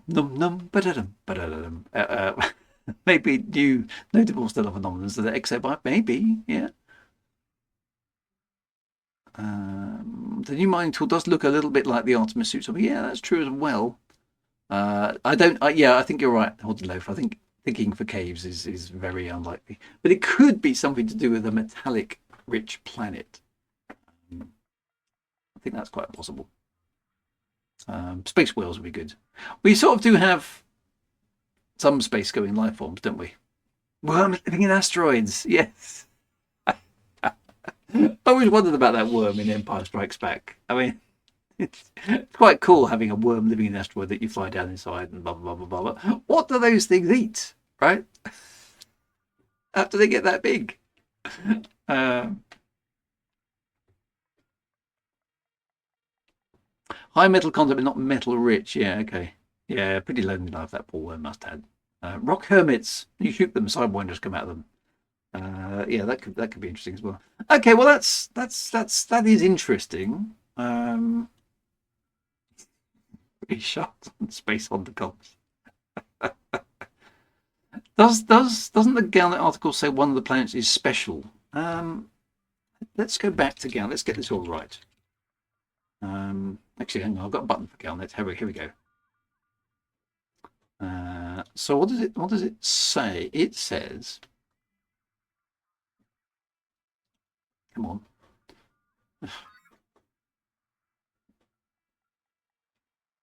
Okay, so that's just the CG. Here we go. This is the mystery of mysteries and stuff. What does it say? Okay, thousands participate. Ultimately confirming tourists find location HIP, permanent lock system. Speculation about the system is rife as no third party or super has claimed ownership.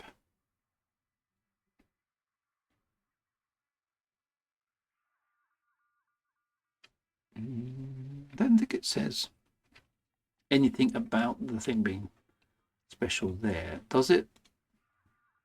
Does it say something in the CG? Whatever's in HRP 87621 is strange enough to have the boffins scratching their heads. Therefore, I propose scouring every corner of the galaxy for similar planets. With enough data, maybe our top scientists will be able to confirm these anomalous readings are indeed unique to this mysteriously locked system. Independent pilots are being asked to locate and conduct full scans of rocky and high metal content worlds, the same classifications of those of interest within the system. Okay. So it doesn't say there's one particular planet that's of interest. But rock and metal.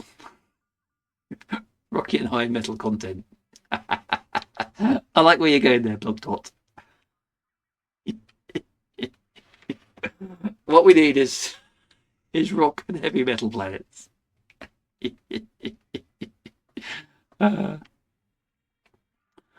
Being serious, FDev do not have the resources necessary to make huge changes. No, I think you're probably right there.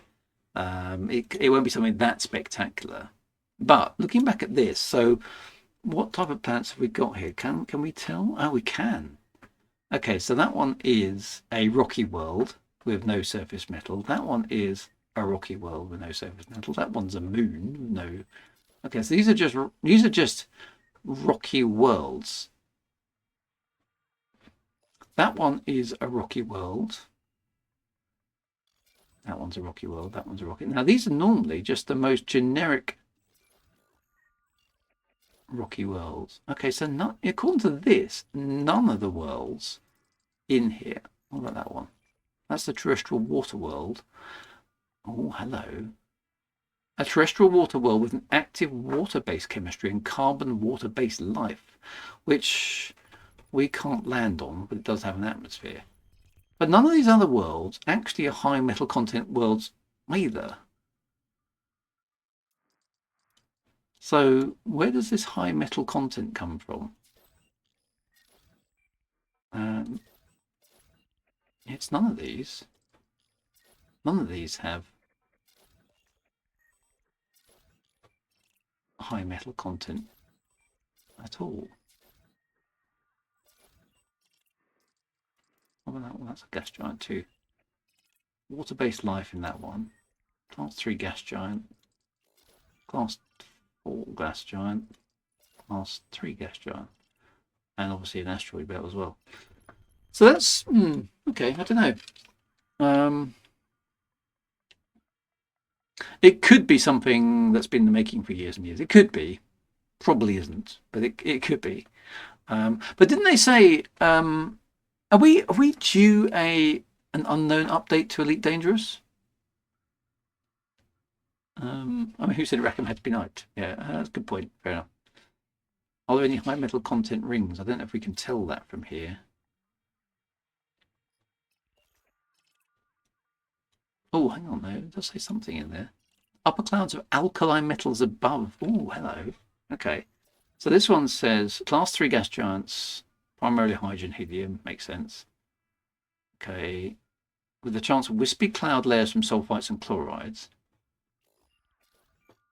Class 4 gas giants, primary hydrogen, helium atmospheres with carbon monoxide and upper clouds of alkali metals above lower cloud layers of silicates and iron compounds.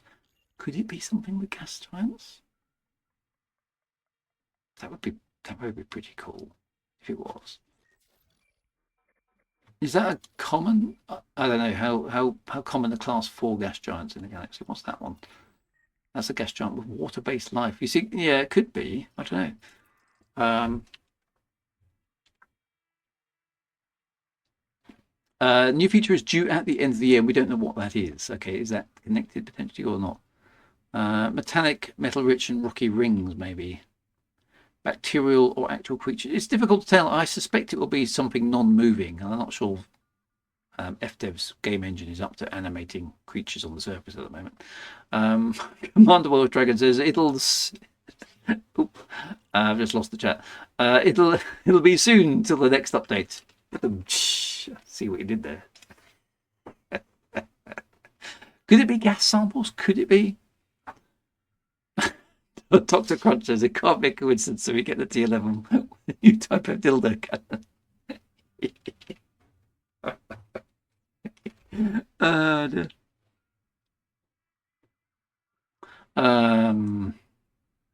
gas giants really a thing? Well, depends how you define metal, I think. So yeah. It could be gas. Maybe is it some sort of life form? There's possibilities in there, aren't there? Drop in some dinosaurs from Jurassic Park. And there is extended downtime this Thursday for another patch to deal with squadron commanders. We haven't even looked at the Vanguard thing, have we? So yeah, I don't know. Speculation is rife. It is, isn't it? Speculation is rife. We don't know. But I mean, it's an unremarkable system, other than maybe this gas giant. And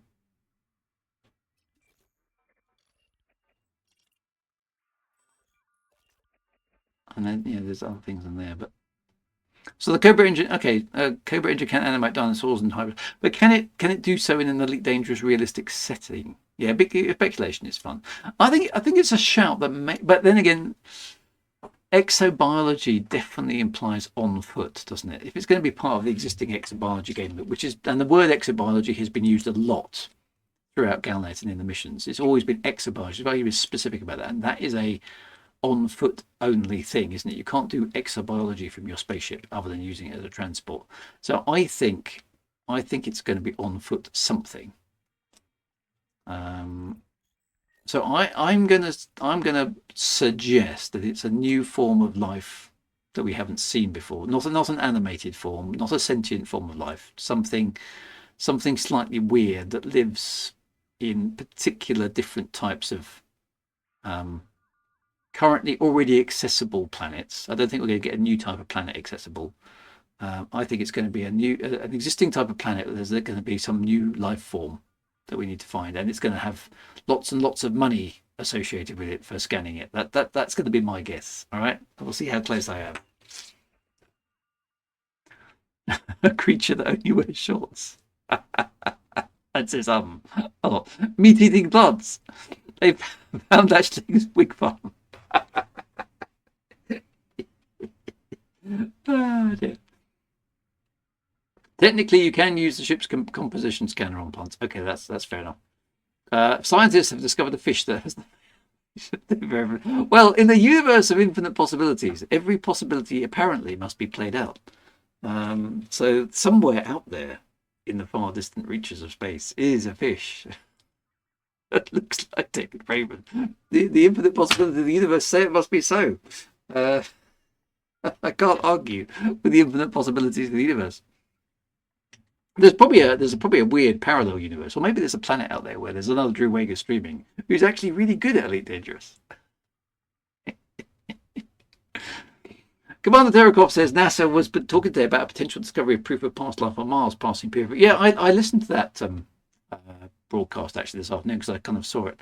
I know, Ugly Spirit. It's a terrifying prospect, isn't it? Schrodinger and Heisenberg have a lot to answer for.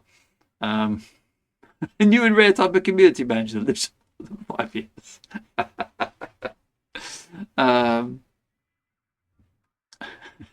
In an infinite universe, anything possible will happen. This is the point. Sven 2K is the first time chat. We discovered the dolphins that disappeared from Earth. Oh, thank you. Yes. To be honest, that would almost be in tune with the original Elite, his discovering where the dolphins went. So I could get behind that. They could have found plants similar to the Little Shop of Horrors one. If you get too close to it, scanning it eats you, yeah. Could it be Thargoid organic clouds? Well, it could be all these things. I think it's got to be on foot because I think it's an exobiology game loop. That's going to be my guess. I'm sticking to my guess for the time being. So I think that's a solid guess for the time being. But yeah, let's hope. Wouldn't you love gas giants? Gas giants would be cool. Did everyone ever see? I mean, you must have done Cosmos by Carl Sagan, the TV series where they imaginarily flew down into a gas giant. I think I'm right in saying, or was it 2000? No, maybe it was 2001. Well, I think it might have been Arthur C. Clarke. Thinking about it, or was it both? Maybe it was both. I can't remember now. Somebody will know. But anyway, they sort of postulated that inside a gas giant there were some kind of animal life forms, vast sort of floating cloud things that sort of ate and harvested the clouds of the kind of great big massive balloons several kilometers across. And he and these sort of gas bag aliens were floating around in the upper atmospheres of gas giants, sort of harvesting the clouds of chemicals and stuff. And then there were these sort of aerial attack things that were sort of the predators of that ecosystem that would basically try and eat the gas bags or something. I think it was either Cosmos or it was Arthur C. Clarke in something. I'm not sure. And they should add the Sand Dragon by Michael Brooks. That would be good. I don't think it was 2001, but it might have been. Thinking about it, it might have been 2010, because I think the aliens in 2010, which you never see, get, obviously decide to blow up Jupiter and turn it into a star, don't they? And I think they weigh the fact that the Europans on the surface are more worthy than the creatures that live in the atmosphere of Jupiter, and decide to blow up Jupiter so that the creatures on Europa have a chance, or something like that. I haven't read those books for a long, long time, so I can't remember, but something like that. He says vaguely. It does. Yeah, it's. I think you're right. I think it's Arthur C. Clarke, not Carl Sagan. But I've got a feeling Carl Sagan's book does have the Cosmos book, because I've got it downstairs. Cosmos has got a kind of artist's rendition of a scene like that from memory. So maybe they collaborated on the idea or something. I don't know. It's the sort of thing that would have happened between sort of sage luminaries such as Clarke and Sagan at the time. They sacrificed the Jovians for the Europans. I think that's it. I think you're right, Eridine. I think that's right.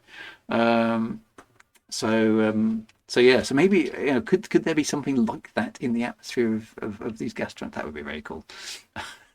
All these worlds are yours unless they're permit locked. Attempt no landings there. Yeah.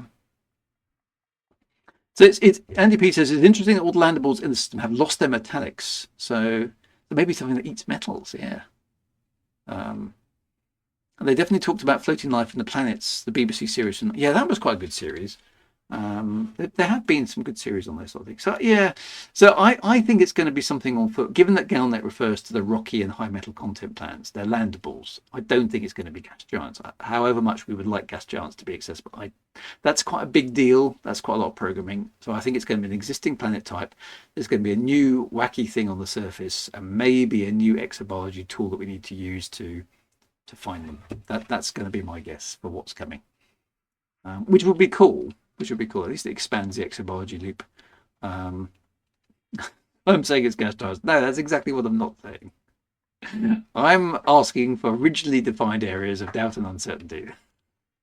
That's what I'm going to do. Haunted Loaf has found a video about Carl Sagan's speculation on Jovian life. There we go. I wasn't so far off. Dear, never mind. Right.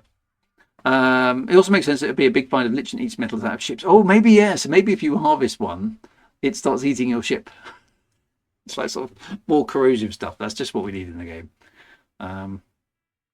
With the mutiny beaters, if I have to get out of my nice warm ship, they can forget it. Well, yeah. The problem with the exobiology gameplay is well, we're sort of slightly to blame in the community for this, aren't we? Because do you remember when the exobiology first came out? And they had that spinny DNA scanner thing, and you had to click at the right time to line it up. We didn't like that, did we? The community reacted really rather strongly to the thing, so much so that during the beta they took it out, and because it was skill based, it was very, very timing dependent, which doesn't make sense for anything scientific. That's nuts. So, but they took it out in such a way that they basically made it so it didn't do anything at all. It was just a graphic that spun around. Yeah, and that's very true, Blogpot. It was the only thing that I was genuinely actually quite good at. Maybe it was because of like a little Twitch game like the ZX Spectrum ones used to be all those years ago. I could do those sort of things. And they've never gone back to it. In the sense of, I felt it'd be quite nice to sort of tune it so it kind of like, does it line up? doesn't line up that way, and maybe flip it around the other way, does it line up that way, and then feel like you're doing something sciencey. I mean, again, I hate to do space game to space game comparisons because it's not very, very fair. Could have been a radio tuner type thing. Exactly, that's what it should have been. The way that No Man's Sky does when you scan things, it gives you some sort of pseudo sciencey junk on the left hand side of stuff. Just do that. That's the sort of thing we want. Make us feel like we're scanning and getting some interesting data out. So it doesn't even need to make sense necessarily. It could be all gobbledygook text, encrypted files or stuff in ASCII, because that's what everybody uses in the Elite Dangerous universe. You could just make it look like you're doing some science. Maybe with some sort of DNA molecules lining up and going, and stuff. Because it's, presumably it's scanning for what's it actually doing, that thing? Is it scanning for DNA? It is doing something DNA wise, because it needs different varieties, right? Fine tuning, because we've got tuners in other parts of the game. You see, things like the SRV scanner does have some skill, but it's not. Well, it isn't. It's not sort of time. And so when I say I don't want science to be skill based, I don't mean scientists lack skill. That's clearly absurd. But it's all about that twitchy timingy bit. That has no place in exploration. You should be able to kind of like, does it look better that way? Does it look better? So there can be skill involved, but it's not kind of like reaction time. I need to be a 22-year-old gamer in order to hit the damn thing. I don't mind tuning things up and down. I quite like the tuning mechanic because in Elite Dangerous we've got the SRV scanner. That's quite nice. We also have this, the FSS thing, which I can't show you because I'm in the wrong mode. So the FSS scanner is exactly the right sort of thing. Let's just talk about that for the sake of, since we're talking about it. Because I like the FSS scanner. I mean, it's not perfect, but I feel like I'm doing some sciencey stuff when I'm using it. You know what I mean? And that's what we need from the exobiology. So if I jump into, come on. That's not. I mean, you know what this looks like, obviously, but if I jump into, then I go into the FSS mode. Then this is the scan. So as I'm scanning up and down with because I've got a little dial on my HOTAS here. So I literally do have I do have a dial that I can spin up and down the spectrum. And I mean, for those of us who grew up in the olden days, it's just like an old FM tuner, right? So I don't know what I'm tuning into, because it just says low and high. But it feels like I'm doing something techie, which is good, and I want exobiology should be more like this. Kind of like, I'm looking for a particular type of signal, then I can see whether it's stronger in a certain direction, then I can fine tune it a bit more as I get close. And then when I actually scan the thing, then I need to kind of like, okay, well, I'm looking for base pairs, I'm looking for a particular DNA sequence, and you could like a tricordery thing. Something like that. That would be good. FSS scanner gets old quick. It's very I know what you mean, because it's almost like you want a way to shortcut it a little bit sometimes. But you could, or a lab module in the ship where you could do that kind of stuff offline. That would be fun. That would be quite immersive. So maybe they're just going to expand the exo, because there is literally a single exobiology game loop right now, isn't it? You land. You scan 3 things that are annoyingly slightly too far away from each other, and then that's it. You get back in your ship and you go do another one. And that is literally the exobiology game loop. There is nothing else other than flying around at low altitude trying to find the damn things. So there's plenty of scope to improve the exobiology game, but I think maybe that's what they've done.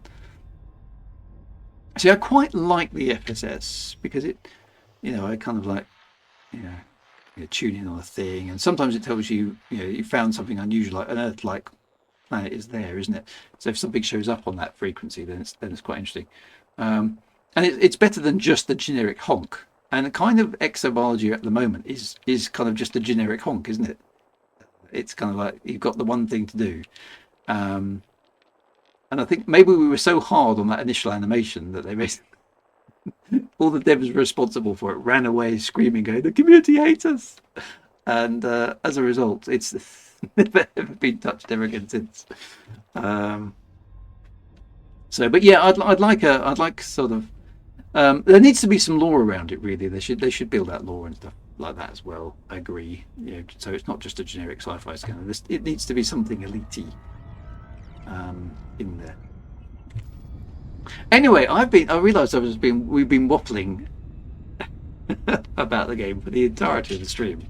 So is that nearly a record? An entire stream's worth of waffle, where all I've literally done is one hyperspace jump, landed the carrier, then jumped into Super Cruise. Now there's content for you.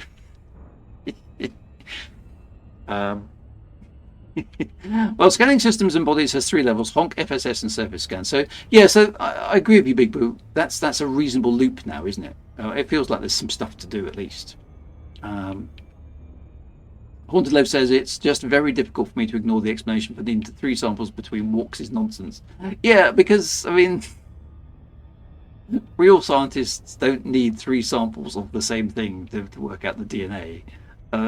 Doesn't make any sense, does it? So, oh, don't forget the ship the dog crashed into. Yeah, that wasn't my fault, so apologies for that. What is more elite-like than buying an exobiology gun for ARCs? Yes, well, that's fair too.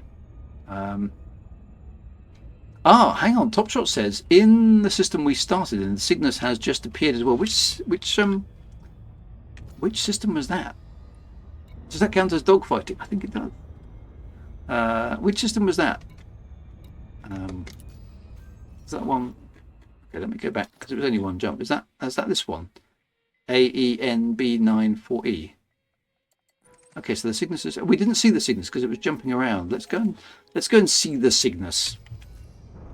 Do you think it's called this? Is it called the Cygnus? Just is that a nod to the Black Hole by Disney from 1979? The Cygnus.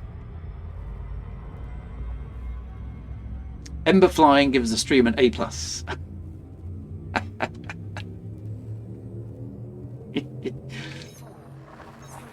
It could be a nod to the Black Hole. Next week, Ember demos. FAO, yes.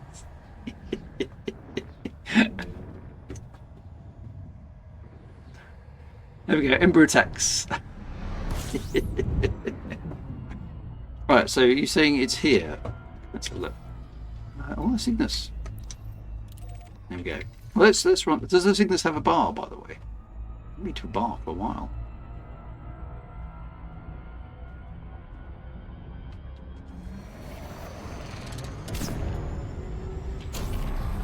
Just keep an eye out for Maximilian.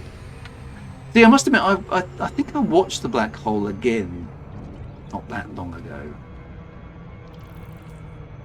And it's one of those movies it's rather weird actually. I mean, it was made by Disney, obviously, you know, trying to cash in on the whole Star Wars phenomenon at the time, and from that perspective, it was a very cynical kind of cash grab, wasn't it? But it's a very odd movie for a Disney film because it sort of starts off as a sort of wacky space adventure, but it's all quite dark and moody, and then, you know, but it's quite exciting at the beginning with the ship potentially almost falling into the black hole. There's a mystery spaceship which then suddenly lights up, and then it's all weird and empty on the inside. And then the middle part of the movie is really odd because it just suddenly the pace drops away, and they best spend most of the middle of the movie having dinner, which is not really all that exciting. Yeah, Maximilian is quite a good evil baddie because he's clearly deranged and stuff. But you know, they sit around having dinner, and then obviously get the lady whose name I can't remember now. gets carted off to have her brain wiped, and the guys do rescue. And then it becomes a sort of pew pew kind of shoot fest, doesn't it? And then the meteorites come along and they fall into black hole. And then of course then there's the ending, which is almost 2001-esque in kind of like weirdness. It's like nobody knows what the hell that means. Was it spaghetti for dinner? I see what we did there. Okay, so this is the Cygnus. That's a power capacitor. So is that. There's lots of stuff on the ship actually. It's a Beckett class science vessel. There's a ship log uplink over there. Can we scan that? Do we just get close to it and stuff happens?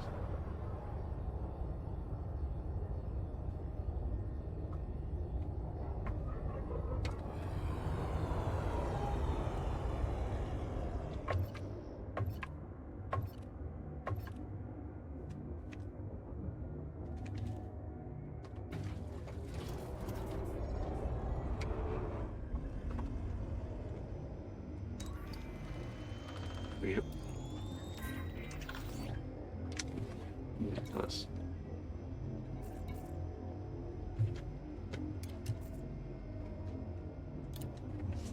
Oh, that's just the list of places it's going to, isn't it? Just a ship's log to scan, really. Ember, attack the Sirius. Cygnus, rather. Yvette, yeah, that's right. Yvette Mimu. She was quite famous as well, wasn't she? Along with Anthony Perkins, I think. Weren't they both quite famous actresses? Okay, so this was the missing link from last time. So this basically tells us where the ship is going, and we're in the final system at the moment. That's right. Yeah, makes sense. Okay. Yeah, I don't know. So anyway, is it possibly something? And yeah, Ernest Borgnine as well. Yes, that's true. He played the cowardly reporter, didn't he? I always liked Ernest Borgnine. He was a cool dude. She in the Time Machine. Oh wow, so that's sci-fi, kind of sci-fi royalty there, isn't it? Borgnine was in all sorts of things, wasn't he, in that sort of period? So yeah. Anyway, we can't dock there. So is there somewhere we can go? The Golgafrincham Arc has a bar. Excellent. Where's the Golgafrincham Arc? The Holy Hand Grenade. Katsa Quantum. Where is the Golgafrincham Arc? Oh, that's right. He was an Airwolf, wasn't he? Yes, he was behind Stringfellow Hawk.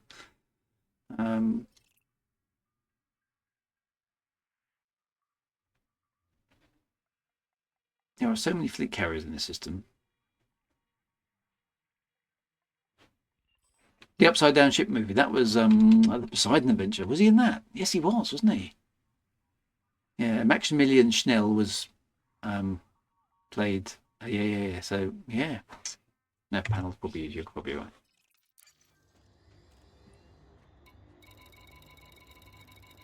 Have I got them screened out, though? I think I probably have.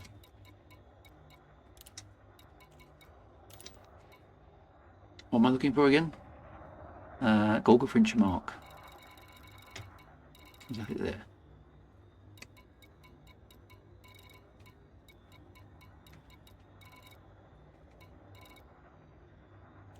What's that one? The H star. Battlestar Galactica. Yay. Rest and be thankful. The Golgafrincham Arc. There it is. Right, everybody head there who's anybody.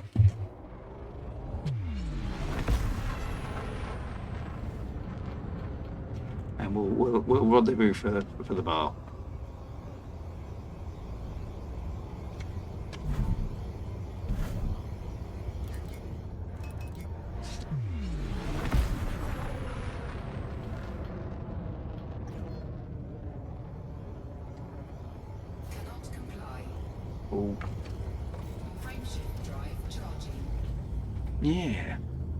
Yeah, there were a bunch of famous people in that movie, but a very odd movie. I don't think it knew what it wanted to be. Because Perkins wasn't he in Psycho? Wasn't that his big thing?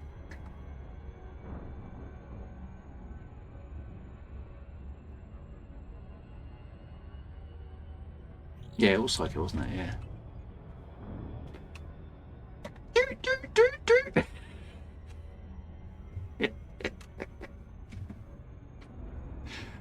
That will mean nothing to most people, but if you've seen that film, you'll know exactly what I mean.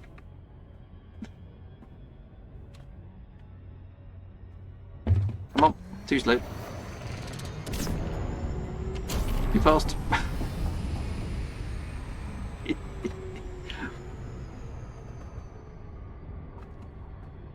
Oh no, maybe I got that about right. Okay.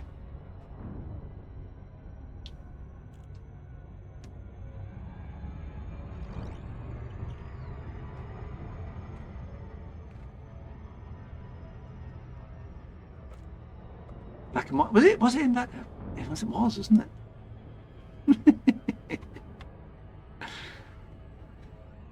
Ah dear. Ancient movies we have known.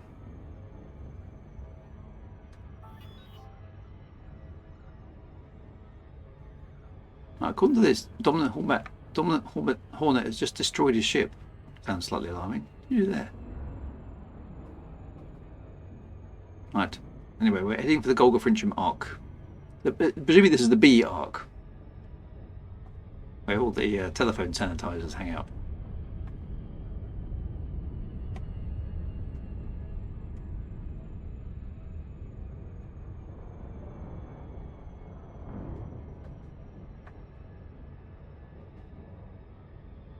Yeah, that must be a pretty old film now. When was it? When was Psycho made? Long time ago. The captain has had the bathtub installed. Excellent, excellent. Does he have a rubber ducky? 1960 was it that old? Wow. Permission granted. Please approach your designated landing pad in good time. Will do, my dear. Thank you very much for the concern.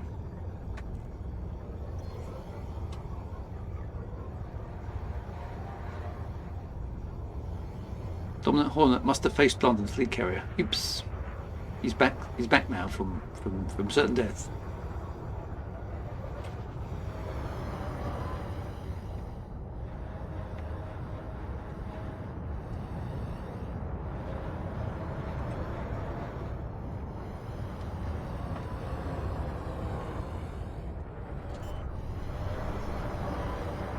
I'm gonna try and do a better landing this time.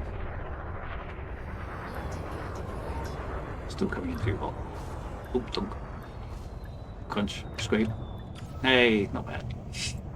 Not bad for me, anyway. Right, so apparently there's a bar on this fleet carrier, so we're going to head there and finish up the stream. 1960. That's a long time ago, isn't it? I wasn't even a twinkling in the well, actually, I was a twinkling in the late 60s, but I wasn't a twinkling in the early 60s.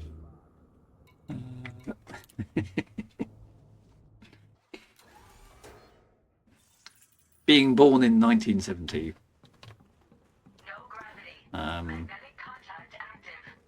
I just began my existence in the 60s. Just.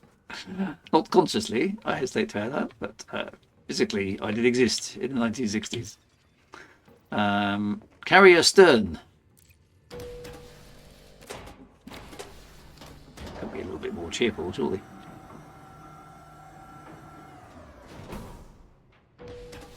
"1970 was 30 years ago, and I won't hear otherwise." I know what you mean, my friend. Good to see you, Commander Artemis. What? Right, to the bar. Which is usually here on the left. There it is. There's Commander Top Shot. Yay! Right. Here in the bar we are. There's Commander Top Shot. Waiting for us. Sure. Good to see you. Commander Cyber is here as well. Excellent. Give everyone a round of applause. I can't remember the button for. Yeah, there is.